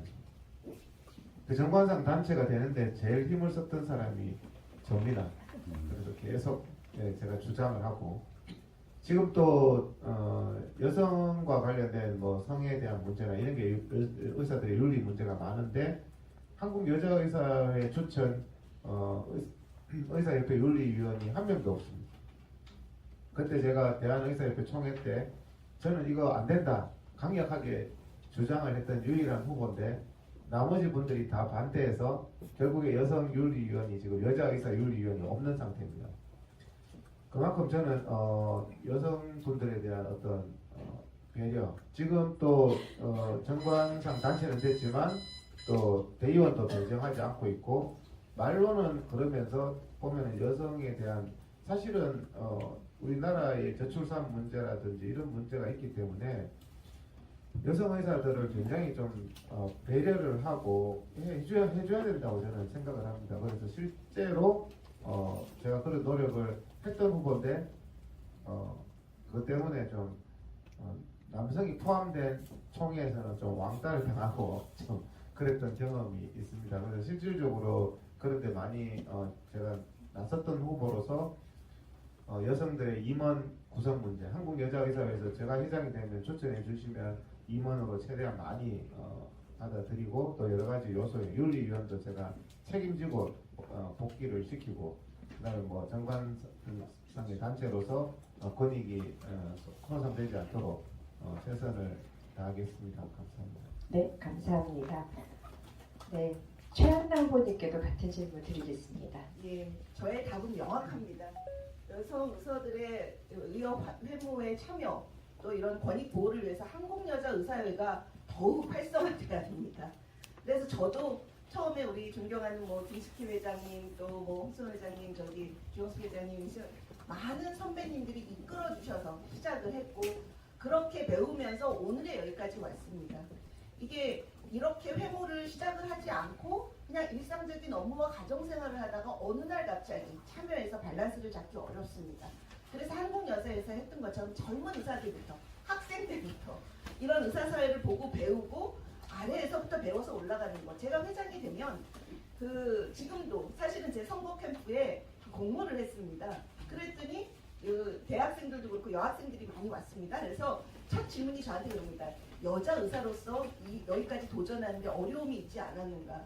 생각해보니까 제가 임신했다는 이유로 펠로우도 남을 때 불이익을 당했고 여러 가지 일이 있었더라고요. 근데 저는 그 모든 게 나에게 방해가 되지 않고 나를 끌어주시는 선배님들과 함께 그 구조 속에서 살아가는 방법을 찾았다. 그리고 나는 그것이 나를 더 강하게 만들었다. 그리고 내가 후배들에게 그렇게 길을 열어줄 거다라고 얘기했습니다. 그래서 지금도 의협 대의원에 뭐 어디든 가든지 간에 대부분 남자 선생님들이고 한두 분 계신 거는 뭐 구조적으로 참여가 있다기보다 우리가 참여할 수 있는 그런 여성들의 여건 자체를 아주 젊어서부터 접하지 못한 이유가 큽니다. 그래서 여성의사회가 활성화되고 실제 그렇게 활동적으로 했더니 의협회장이 되더라 라는 첫 여성회장의 꿈도 꾸어봅니다. 물론 강희영 후보님 계시지만 그럼에도 불구하고 저는 여자라는 이유로 저를 뽑아달라고 말씀을 안 드립니다.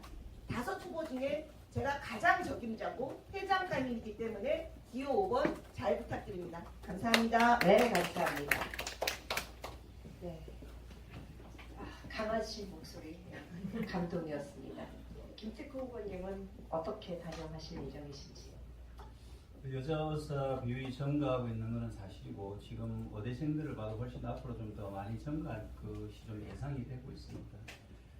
아마 많이 느끼시는 대로 아직은 좀 여러 어려움이 있을 거라고 보고 있습니다. 연령대별로 좀 차이가 있겠지만은 어느 후보님 말씀하셨듯이 저도 아마 출산 육아에 대한 부담이 가장 클 것이라고 보고 있습니다. 전공의 전임으로서 어떤 실력을 연마할 시기에 그러한 출산 육아가 겹치는 현실인 것 같습니다. 하지만 이제 전문가로서의 어떤 놓치지 않아야 할 부분도 있겠지만은 이 단절 기간을 어떻게 경력을 좀 인정할까에 대한 제도적인 보완도 좀 필요할 것 같고요. 그 다음에 병원급 의료기관에서는 이런 육아휴직을 좀 적극적으로 활용해야 될 것 같고 또 대체 인력을 좀 투입하는 이런 명문화된 제도도 도입이 좀 돼야 될 것 같습니다. 그리고 역시 정부 지원도 마찬가지로 있어야 될 부분이라 생각하고요. 또 이런 기관들이 그런 대체 인력 투입을 명문화하는 제도도 있으면서 의료기관 자체에서도 탄력 근무제, 파트타임 도입이라든지 이런 것도 좀 운용해서 여자 의사들이 육아를 병행할 수 있도록 좀 도와줘야 된다 그렇게 생각하고 선진국에서도 아마 우리나라보다 훨씬 여자 의사 비율이 높고 이런 제도를 적극적으로 활용하고 있다고 알고 있습니다. 아직은 여자 의사라는 이유로 인해서 아마 여러 가지 임상과가 접근이 좀 어려운 부분도 있는 것으로 알고 있습니다. 그런 것도 좀 제도적으로 좀 저희들이 좀 잘 준비를 해야 될 것 같고요. 만약에 암암리에 이런 일이 발생한다면은 업무조명 제도를 좀 운영하도록 그렇게 한번 해보겠습니다. 저는 여자 의사들이 다양한 분야에서 리더십을 나타낼 수 있도록 여기 계신 우리 한국여자의 홍순원 회장님과 함께 리더십 프로그램을 만들어서 한번 운영하려고 하는 계획도 가지고 있습니다. 제가 회장이 된다면은 대한의사협회 회장으로서 지금 말씀드린 여러 가지 제도가 잘 도입되고 운영될 수 있도록 최선을 다하겠습니다. 이상입니다. 네, 감사합니다. 시간을 잘 지켜주셔서 조언을 바꾸셨습니다. 네, 강희영 후보님은 여자 의사로서 또 여자 의사의 권익에 대해서 어떻게 반영하실지 의견 여쭙니다. 네, 제가 전공이 fellow 할 때에 비해서는 훨씬 좋아진 것 같긴 합니다. 제가 출산 후에는 3주 만에 출근을 했는데 그것도 선배님들에 비해서는 훨씬 좋아진 거라고 하더라고요. 근데 지금은 적어도 그 출산휴가를 노동법에 의한 보장받고 그리고 또 출산 전후해 가지고 또 당직 안 하고 있는데 법으로 되어 있죠. 결국 문화가 좀 바뀌어야 될 거라고 생각하는데요. 희망은 있다고 생각합니다. 지금 소아과 진료실에 엄마 아빠가 손잡고 오는 일이 많고 젊은 친구들도 이제 육아를 이제 독박하는 게 저처럼 독박한 게 아니고 같이 하는 이런 생각들을 많이 하고 있더라고요. 그렇지 않으면 당당하게 그 남편을 야단을 치는 좋아질 거라고 생각은 하는데요. 제도적인 뒷받침 물론 필요하다고 생각합니다. 이 의협의 회무에 있어서는 그 조금 지금은 밖에서 보기에는 우스워 보이지만 예를 들어 교원 그 여성 분율 정해져 있지 않습니까? 30% 정해져 있는 것처럼 의협도 그렇게 바뀌어야 한다고 생각합니다. 처음에 이런 게 전혀 도입되어 있지 않을 때는 강제하는 수밖에 없죠. 여성의 퍼센트가 37%면 그 의협의 구성원도 30%가 돼야지 않겠습니까? 이때의 문제는 여성이 이렇게 임원이 되고 직원이 됐을 때 문제는 애들한테 문제가 생겼을 때 결국 보통은 엄마가 달려가죠. 거기에 대해서 또 당연시하는 그런 문화를 만들어야 한다고 생각합니다. 그래서 출근 시간, 퇴근 시간 이거 픽스해서 꼭 뭐 출퇴근 도장 뜨는 것보다는 결국은 얼마나 일을 하느냐를 더 중요시해서 자유롭게 언제 어디서든 일할 수 있는 그런 분위기를 만들어야 한다고 생각합니다. 그 의협만이 바뀐다고 의사 사회가 바뀔까는 물론 아니겠죠. 그럼에도 불구하고 우리가 시작할 수 있다고 생각합니다. 이런 모습을 보이면 점점 이런 문화가 퍼져가지 않을까요? 이것이 결국은 나아가서 이 출산율의 제고에도 좀 도움이 되지 않을까 생각합니다. 이런 문화를 우리가 더 적극적으로 만들고 캠페인하고 하는 게 우리가 할 수 있는 일이라고 생각합니다. 네, 감사합니다. 시간 정확하게 맞추셨는데 3초 남으셨습니다.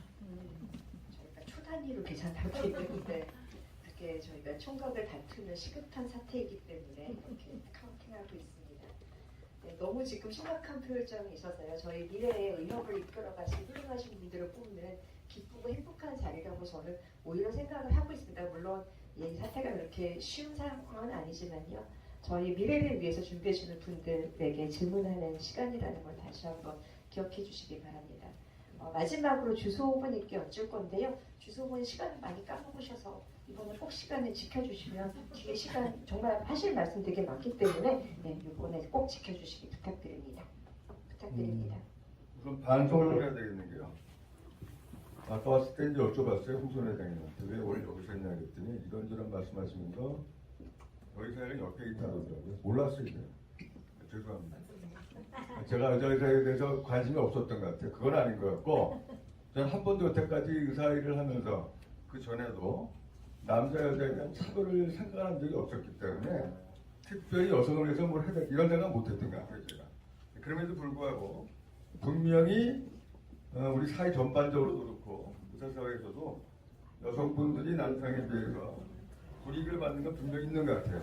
제가 오늘 이 질문들을 보고 현재 대한의사협회 회장과 의장, 16개 시도의 회장과 16개 시도의 의장 중에서 여성의원이 몇 명인가 꼽아봤더니 딱 3분 계시더라고요.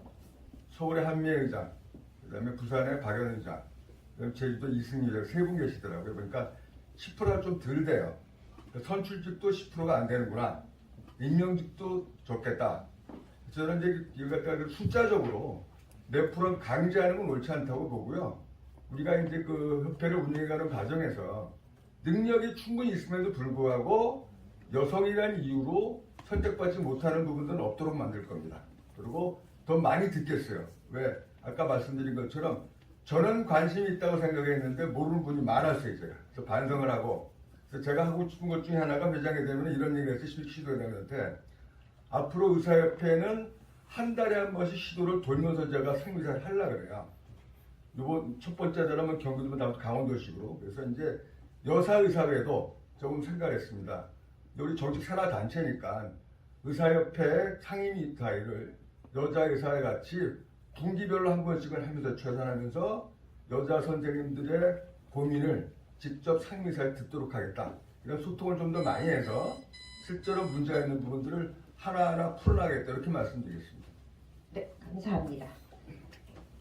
자, 이제 거의 마지막 저희가 준비한 질문 시간이 될 것 같은데요. 저희가 후보님들을 유심히 관찰한 끝에 나온 질문들이라고 생각하시면 될 것 같습니다. 각 후보님들께 각각 다른 질문을 드릴 예정이고 역시 2분의 시간을 드리도록 하겠습니다. 우선은 이 순서는 5번이신 최현남 후보님께 먼저 드릴게요. 지금 비현실적인 저수가로 의료기관의 적자 탈피가 의료행위의 우선순위가 돼버렸습니다. 저도 지난달에 월급을 받으면서 이렇게 감사할 줄 몰랐는데요. 이런 상황에서 국민 의료비 부담을 완화하면서 동시에 의료 접근성을 현재처럼 유지하는 것이 가능하다고 보시는지요? 특히 지금 민간보험, 소위 말하는 우리 이제 보험과 우리 건강보험이 조화를 이룰 수 있는 아니면 어떤 방안이 있을까라는 질문을 드리고, 이렇게 가장 좋은 거는 가장 싸게 많은 의사를 만나는 건데, 이런 이상과 현실적으로는 이 저수가 상황에서는 더 이상 저희를 갈릴 수 없다라는 현실의 간격을 좁히고 나아가서 조화를 이룰 수 있는지, 그다음에 정부 측에서는 그냥 안 된다가 아니라 어떤 식으로 구체적인 대안을 제시할 건지 말씀 부탁드리겠습니다. 네, 저는 가능하고 가능하게 해야만 한다고 생각합니다. 지금과 같이 이 저수가 70년대부터 만들어진 저수가 체제에서 왜곡된 문제가 이렇게 불거진 상황에서도 수가 문제를 해결하지 못한다면 정말 의료는 답이 없습니다. 그런데 또 질문에 오늘 민간보험과의 조화, 건강보험을 주셨기 때문에 이분 안에 일단 지금 이게 실손보험 문제가 가장 또 이제 뭐 정부도 그렇고 우리의 관심사기 때문에 말씀을 드리겠습니다. 실손보험 우리가 만들어달라는 거 아닙니다. 정부가 저수가 체계에 제대로 국고지원에서 국고지원 50%까지 하겠다고 2000년에 의약분업때 자기들이 약속한 거 지키지 않고 여전히 14% 하면서 민간보험회사 해가지고 만든 겁니다. 그런데 이제 와서 그것이 비급여를 교란시킨다고 해서 의사들의 부도덕으로 몰고 있습니다. 사기업인 보험회사가 설계를 잘못해서 실손보험으로 손실이 나는 걸 왜 대통령이 신경 쓰고 국가가 나서서 보존해 주려고 합니까? 의사들이 소신진료 하면서도 발생하는 적자는 계속 모른 척하고 더 쥐어잡으면서 보험회사의 적자에만 신경 쓰는 거, 이거 제대로 된 의료계약 맞습니까? 아닙니다. 그래서 지금 국가가 민간보험 손실에만 신경 쓰는 이 구조를 바꾸지 않는다면 건강보험과 민간보험의 조화는 가능하지 않습니다. 그래서 분명하게 제가 말씀드립니다. 제가 회장이 되면은 이 민간보험의 문제 반드시 투명하게 그들의 경영과 재무, 심의, 검사 모두 의협이 권한이 있어야 됩니다. 의료계가 의무만 강요받을 것이 아니라 이런 체계에 대한 권리도 행사할 수 있어야 됩니다. 얼마 전에 건강보험공단이 1440억의 초과 임금 잔치 벌였다는 그거 다 들으셨을 겁니다. 건보공단의 방망 경영도 문제입니다. 이것도 당연히 의협이 감시해야 됩니다. 거기에 더 나아가서 민간보험사에 도대체 그렇게 돈을 벌어서 적절한 진료도 못하게 하면서 무엇을 위해서 이런 이중체계를 하는가? 저는 이거 반드시 바로잡겠습니다. 네, 이상입니다. 네, 감사합니다. 네, 이제 1번 김태곤 후보님께 질문 드리겠습니다. 실은 이제 이 자리는 의료농단 사태 속에서 우리 의사들은 의협 자체의 리더십의 부재도 겪고 우리 손으로 뽑은 리더를 우리 손으로 내쳐야 되는 뼈아픈 시간을 보내면서 다시 미래를 위한 이런 준비하는 자리를 마련하게 되었습니다. 솔직히 의사의 한 명으로서 저는 대한의사협회만을 위한 리더십을 원하지 않습니다. 의협이 정부와의 협의 과정에서 우리 정말 저 같은 비필수가의 의사 아니면 필수가의 의사 이 모든 사람들의 크고 작은 목소리를 제대로 반영하기 위해서는 구체적으로 어떤 변화와 전략이 필요하다고 보시는지 이를 실현하기 위한 후보님만의 리더십 전략은 무엇입니까? 라는 질문을 드리겠습니다. 사실 의협이 정부의 협의 과정에서 늘 뒷전이었고 밀렸던 이유가 결국 저희 내부적으로 단일화된 목소리를 내지 못했기 때문이라고 생각합니다. 그리고 결국은 지역이나 세대 간에 서로 의견이 많이 달랐던 목소리를 과연 우리가 이제 앞으로 어떻게 담아낼 것인가 하는 것이 가장 중요하다고 저는 생각하고 있습니다. 물론 어떤 사안에 대해서는 중요도라든지 이해도가 서로 다를 수밖에 없는 구조적인 문제가 있다고 저는 보고 있습니다. 그런데 이런 걸 우리가 관가하고 집행부의 일부 생각으로 일을 추진하다 보면 항상 반대에 우리가 부딪혔다 그렇게 생각합니다. 그래서 이런 다양한 문제들, 민감한 사안에 대해서 내부적으로 충분한 대토론 과정이 필요하다. 그래야만이 회원들의 이해도도 높일 수 있고 제대로 된 의견이 도출 가능하다고 보고 있습니다. 이 과정에서 물론 다툼도 있고 많은 문제점들이 발생하리라 저는 예상도 하고 있습니다. 그렇지만은 이런 과정을 거쳐야 제대로 된 의견이 모아지고 제대로 된 의견이 모아져야만이 저희들이 정부를 상대로 했을 때 우리의 단회된 목소리를 낼 수 있다고 보고 있습니다. 그렇다면 뭐가 중요하냐? 제가 공약에 말씀드렸던 의료의 정상화 부분에 가장 중요한 것이 저는 대한의사협회가 올바른 정책 제안을 할 수 있어야 된다고. 그 정책 제안에 데이터에 기반해야 됩니다. 그냥 이럴 것이다, 저럴 것이라고 해서는 저희들이 정부한테 이길 수 없다고 보고 있습니다. 근거에 바탕한 제대로 된 정책을 만들자가 저희 공약에 들어있던 이유가 그렇습니다. 그래서 의회 정책기획파터 의료정책연구소의 기능들을 강화를 해야 되고, 그리고 그렇게 생산된 정책을 최대한 가지고 정부에 대응해야 1대1 협의가 가능하다고 보고 있습니다. 그래서 저는 이런 걸 통해서 우리가 주도하는 정책을 제안하고 또 그럼 정부가 우리를 도와주는 그런 어떤 그림을 그릴 수 있도록 저는 기대해 봅니다. 이런 모습을 보여야 많은 회원들께서도 의회 회비를 내는 보람을 느끼실 거라 보고 있습니다. 이상입니다. 네, 감사합니다. 이제 2번 강희경 후보님께 질문 드리겠습니다. 의료인의 과로와 그로 인한 번아웃은 저희들한테 큰 부담이고 실제 가장 부담이 되는 거는 이러다가 환자한테도 위험하지 않을까라는 것이 심각한 문제입니다. 이제 의료인의 권익과 복지 강화를 위해서 어떤 정책을 제안하시겠냐는 질문을 드릴 예정이고요. 실제 저희 주변에 보면 상급종합병원에 있는 교수들, 대학병원에 있는 교수들은 정말 쓰러질 때까지 일하고 버티다가 이래도 도저히 안 되겠다, 그만두거나 조금 더 사람 많은 데로 가자, 이직을 선택하고 있습니다. 솔직히 이게 의료농단 때문에, 이 사태 때문에 그런 건지 아마 그 전에 있던 건지는 모르겠지만 여하튼 저희가 이제는 더 이상 못하겠다, 아마 펠로우 선생님들이 없는 내년에는 더 하지 않을까라고 저희는 지금 공포에 질려 있습니다.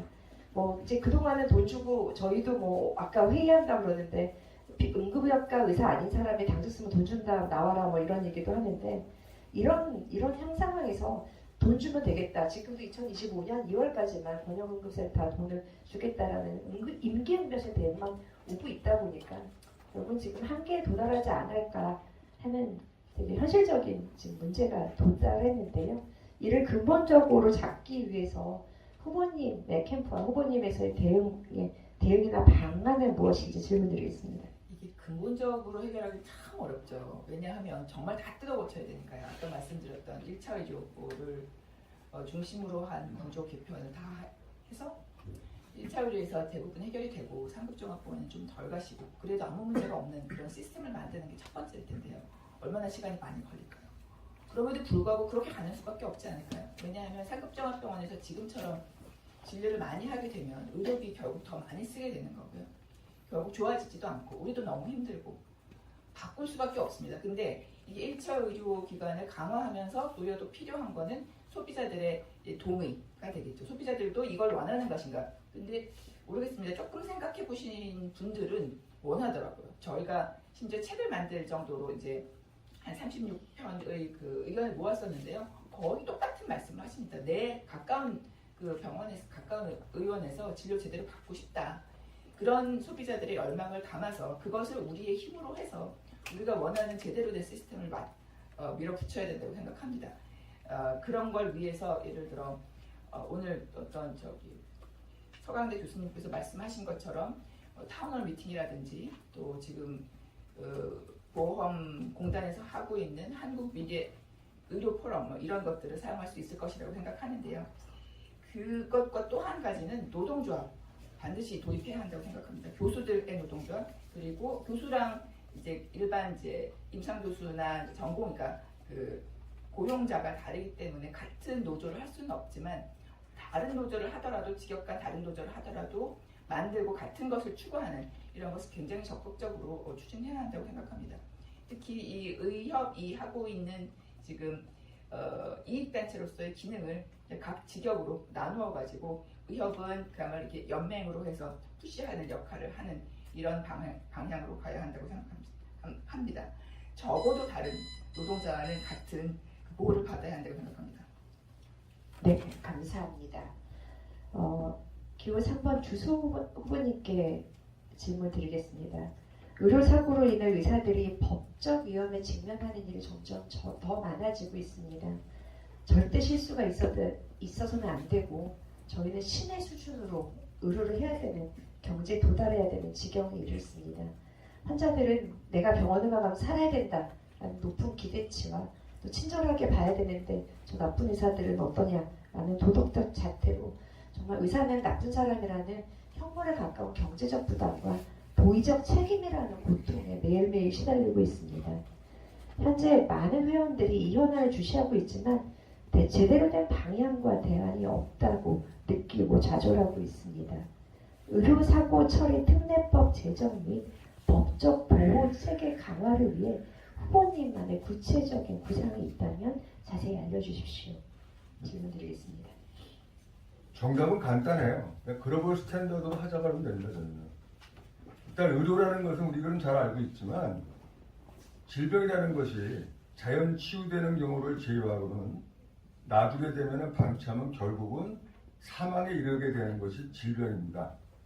우리들이 하는 진료라는 것은 그러한 과정에 개입해서 그 환자를 회복시키기 위해서 침습적인 방법을 동원할 수밖에 없기 때문에 아무리 최선의 진료라고 주의를 기울이더라도 의료는 결국은 악결과가 발생할 수밖에 없는 겁니다. 그래서 글로벌 스탠다드는 고의, 중과실을 제외하고는 무과실은 당연한 거고 고의, 중과실을 제외하고는 형사처벌을, 형사 기소를 하지 않는 것이 글로벌 스탠다드입니다. 그래서 우리가 주장할 거는 우리만 특별해달라는 게 아니라 전 세계적인 추세가 그런 거기 때문에 검사가 이 의료 악결과에 대해서 고의나 중과실이라고 입증하지 못하는 한 형사기소를 하지 않아야 되는 것이 당연한 거고 그럼에도 불구하고 환자에 대한 배상을 해야 되기 때문에 이 민사배상의 주체는 국민건강보험공단이 해야 된다는 것이 우리들의 주장이 되어야 됩니다. 왜?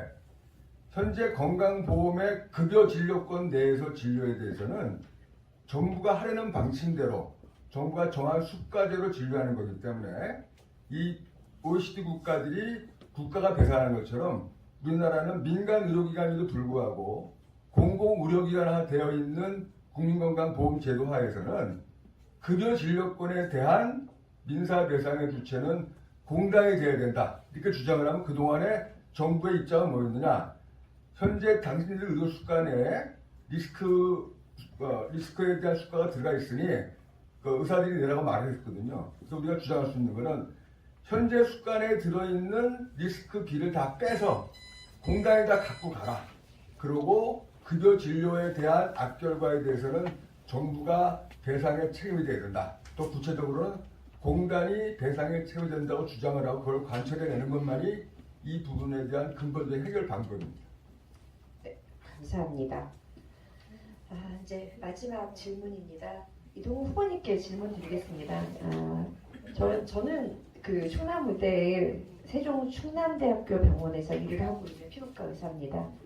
이번 사태를 통해서 실은 이 수도권에 있는 병원과 지방은 의료 격차 문제가 점점 심각해지고 있습니다.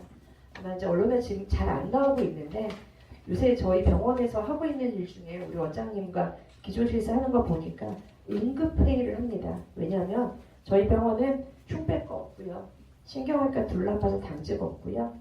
스트로크 있어도 못 보고 카드 인터벤션 불가능하고 응급실은 지금 현재 야간 폐쇄하고 있고 계속 공고를 나가고 있고요. 저희뿐만 아니라 모든 의대가 지금 60명씩 의사들을 뽑겠다고 계속 공고가 나가고 있습니다. 수도권은 그래도 의사가 있는데 이제 지방은 이 사태를 계기로 저는 무너졌다고 생각을 합니다. 물론 경기도 수도권이고 거기서 의사회장님을 하시고 계시면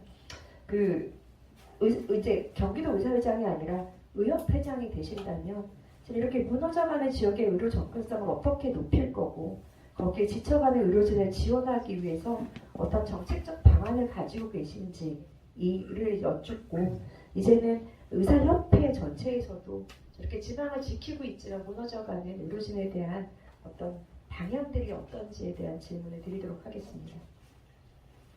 제가 여기에 대해서 이 질문에 대해서 칼럼을 쓴 게 있습니다. 경기메디 뉴스에 칼럼을 쓴 게 있는데 못 보신 것 같아서 제가 그 내용을 소개해 드리겠습니다. 제가 거기 세종시의 지방국립대병원 분원 원장이라도 피부외과, 신경외과 폐쇄합니다.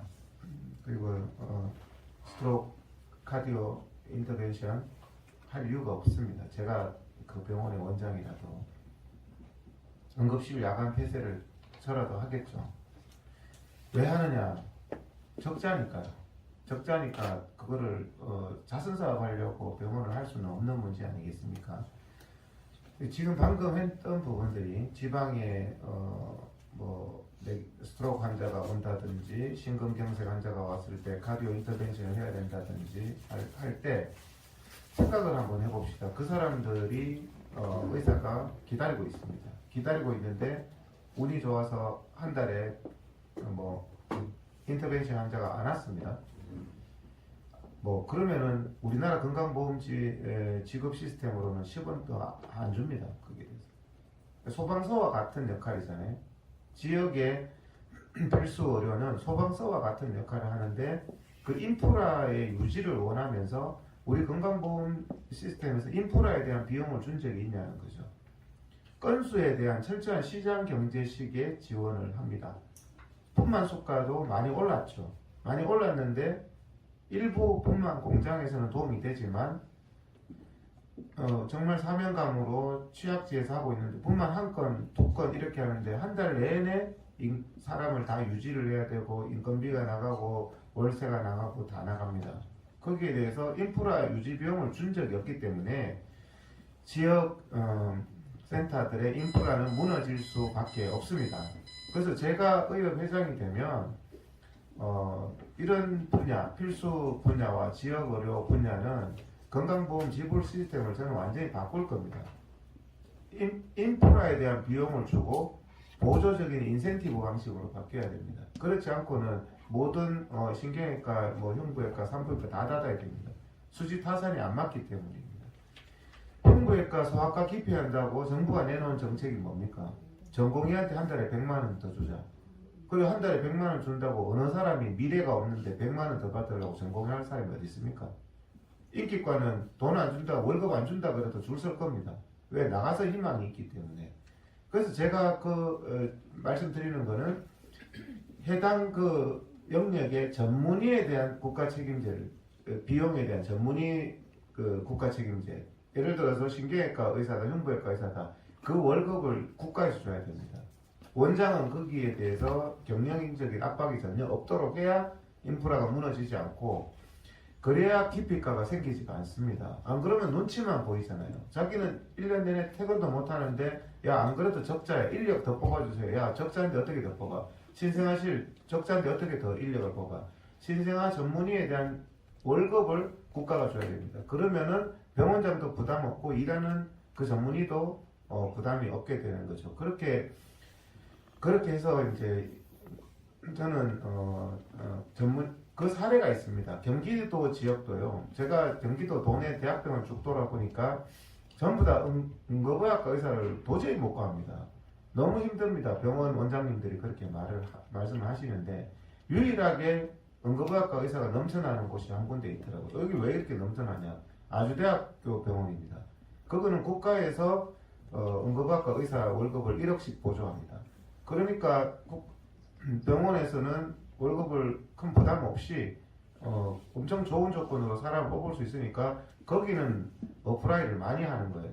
그러니까 그 자체 그런 사업에서 드러났듯이 어떤 인프라에 대한 비용과 필수과에 대한 비용은 지불 시스템도 바꿔야 되고 전공이 이런 은발의 오줌 누기가 아니라 전문의에 대한 월급을 국가가 상대적인 박탈감이 없도록 국가가 책임을 져줘야 된다는 거고 그 다음에 나아가서 그래도 못 구한다. 신경외과라든지 흉부외과 지방에 못 구한다.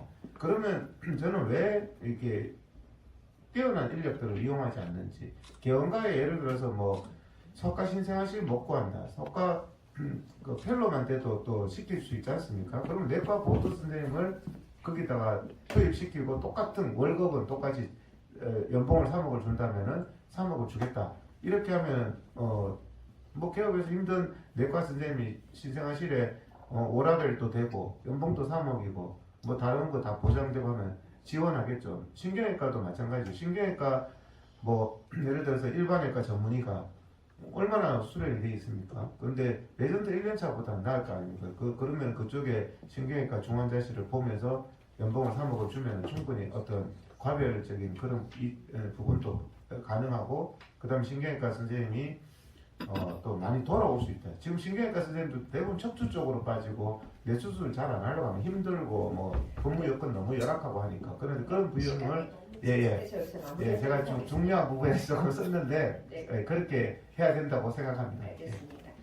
네, 자 이제 시간이 마지막 마무리 발언 시간이신데요. 이동욱 선생님께서는 다 쓰신 걸로 이해하시면 되고요. 얘기하셨을 때 제가 그냥 들었습니다.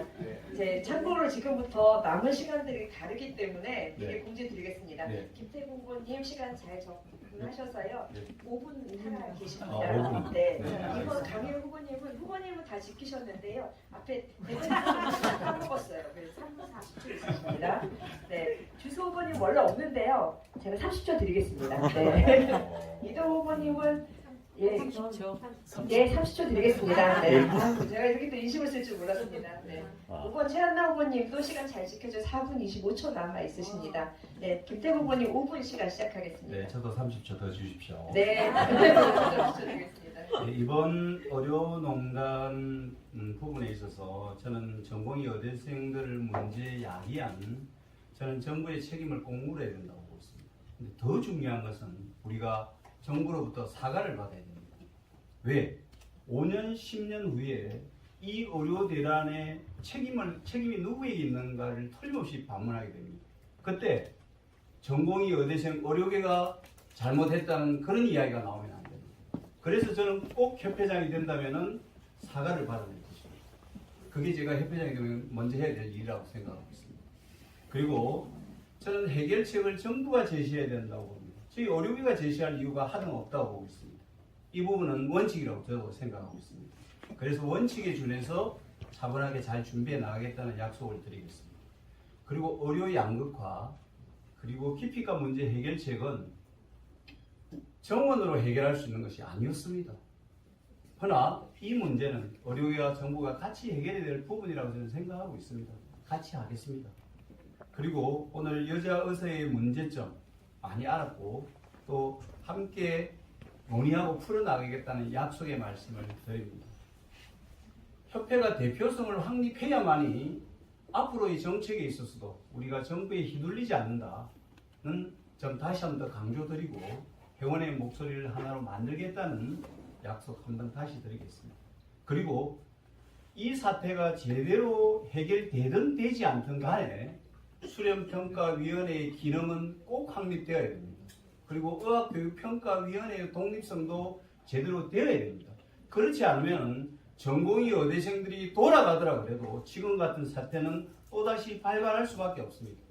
이 문제 제가 관심 있게 지켜보고 대안들도 다 마련했습니다. 꼭 해결하도록 하겠습니다.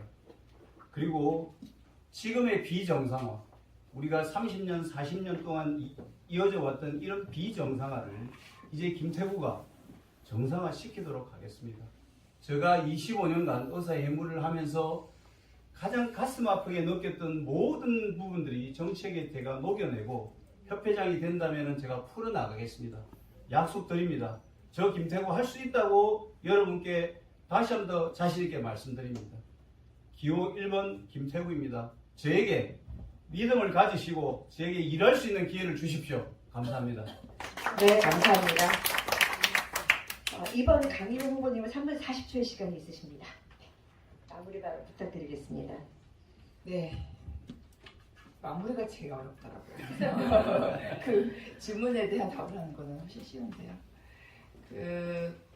제가 왜 후보로 나왔느냐에 대해서 의아해하는 분들이 계시더라고요.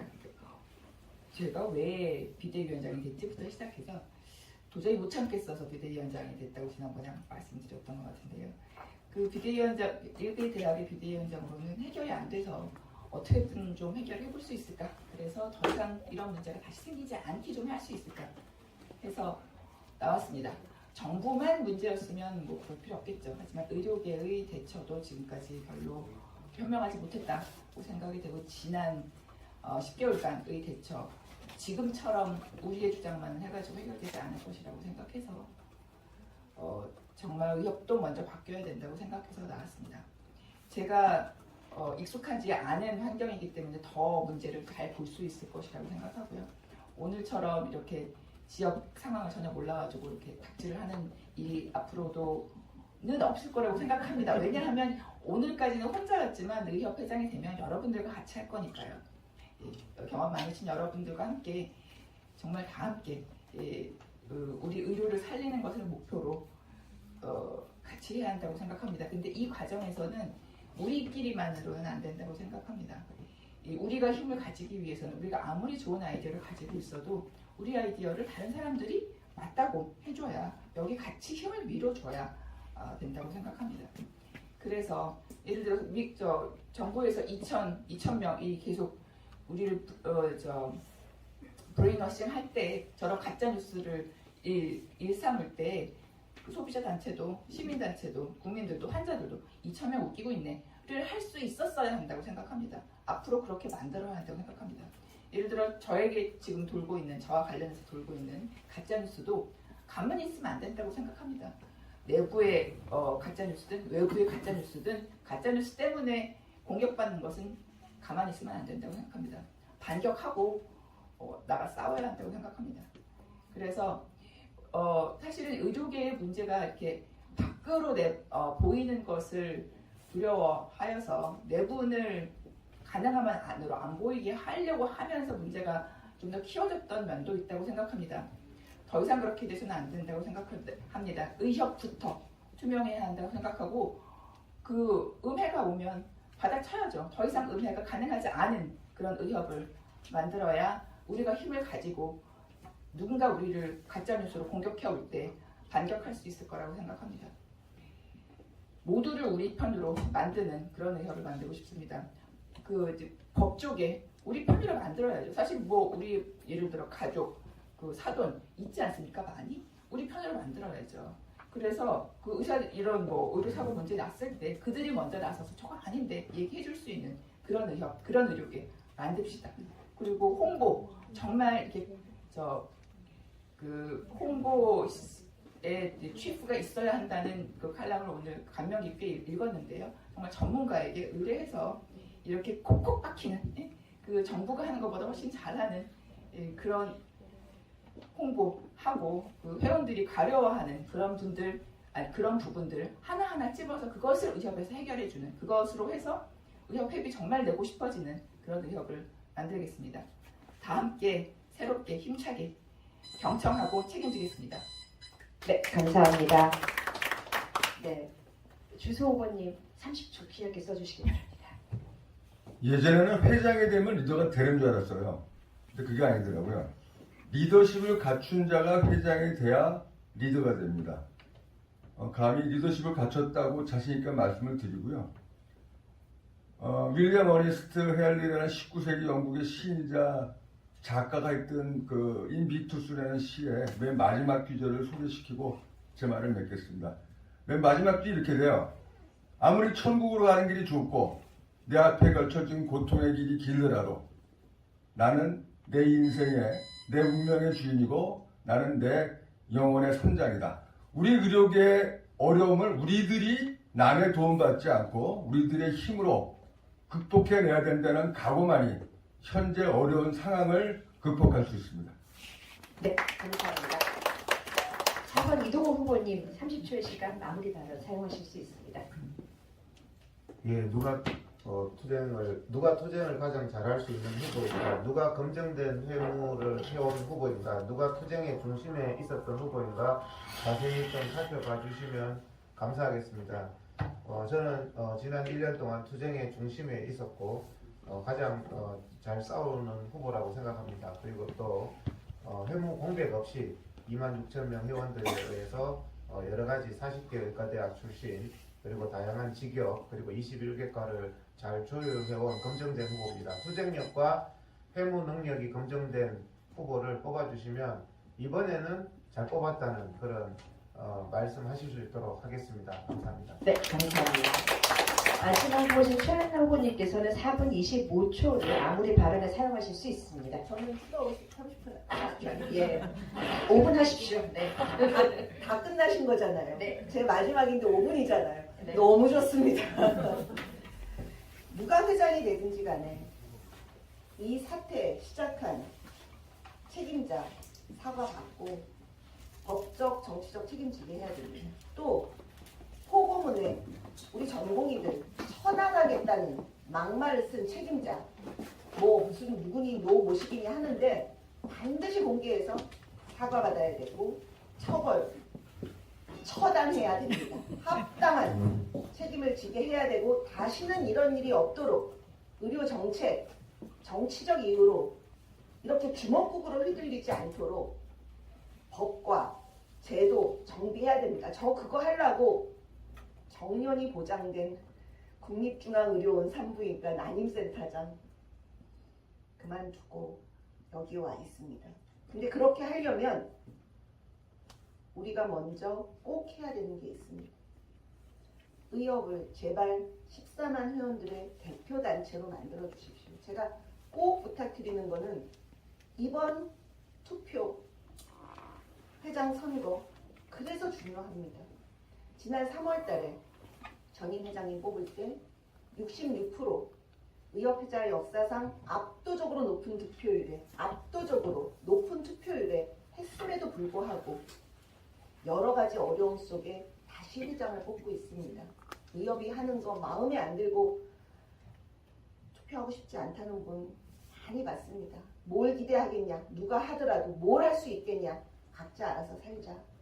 많이 봤습니다. 우리가 그렇게 무기력하게 포기하면 지금 1년 동안 저 힘든 고통 속에 있는 우리 후배들 어떻게 이끌어갈 수 있겠습니까?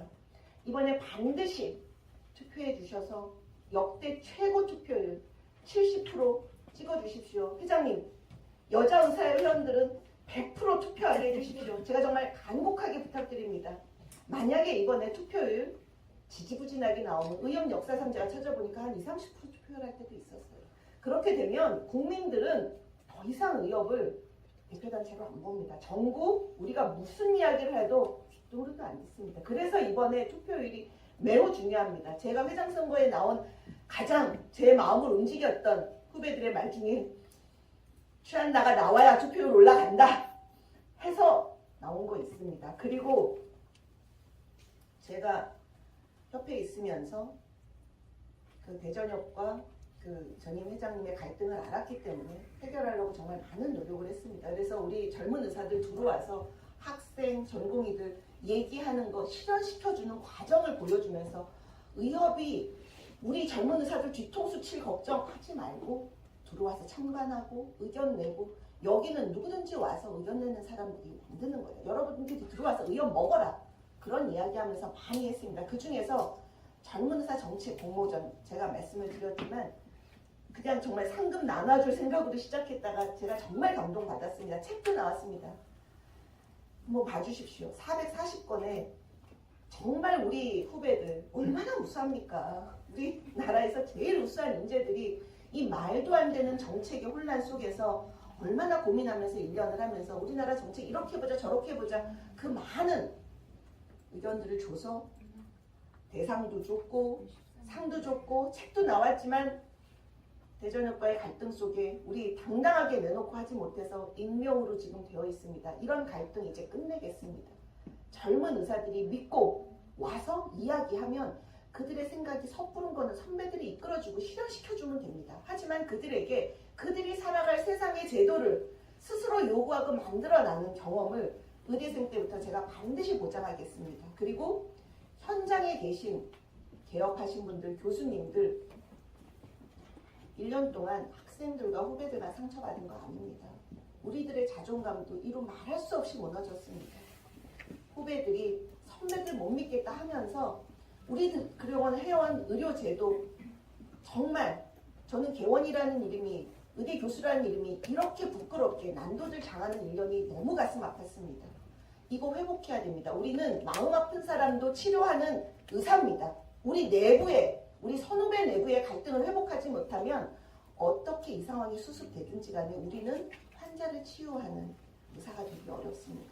우리 내부의 신뢰를 꼭 회복할 수 있도록 그런 회장이 되겠습니다. 거기에 여자의사회 함께해 주시기 바라고 저는 정말 할 수 있습니다. 기회를 주시고 저를 회장으로 써주십시오. 그러면 새로워지는 의협, 믿고 책임지는 의협, 기호 5번 최한나 뽑아주십시오. 네, 감사합니다. 이제 저희 주변의 의사들의 가장 스탠스라고 하는 것들이 저는 한마디로 패시브 어그레시브니스에 저희가 빠진 것 같습니다. 무기력해졌고 지쳤고요. 이것이 우리의 가장 최대의 공격선이라고 생각하는 의사들이 아마 너무 많았습니다. 그 얘기는 사실 이번 의협 선거에 얼마큼 투표할지에 대한 걱정이 될 정도로 지금 모두가 손을 놓은 상태가 아닌가라고 했습니다. 하지만 오늘 후보님들의 이런 의견들을 들어보니 의지와 능력이 출중하시고 이것들이 정말 오롯이 회원들에게 잘 전달되는 시간이 되었다고 생각합니다. 제가 야박하게 자꾸만 시간을 제한드려서 너무 아쉽습니다. 저는 밤새 들을 자신이 있었지만 저희가 대관의 문제, 그다음에 또 임팩트 있게 해주는 것도 회장님들의 능력이라고 저는 생각을 합니다. 의료계의 지혜를 모아서 이 어려운 시기를 국민과 함께 잘 헤쳐나가실 분을 저희가 뽑도록 하는 귀한 시간을 주셔서 진심으로 감사드립니다. 이상으로 토론회를 마치겠습니다. 참석해주신 우리 여의사 회원님과 기자 여러분, 그리고 무엇보다도 열심히 열정적으로 토론에 참석해주신 5분의 회원님께 감사의 인사 박수드립니다.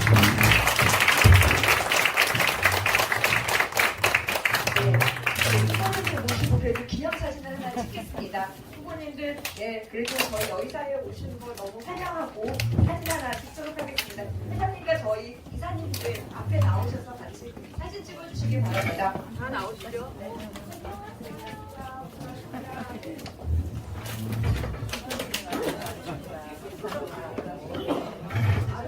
자, 오늘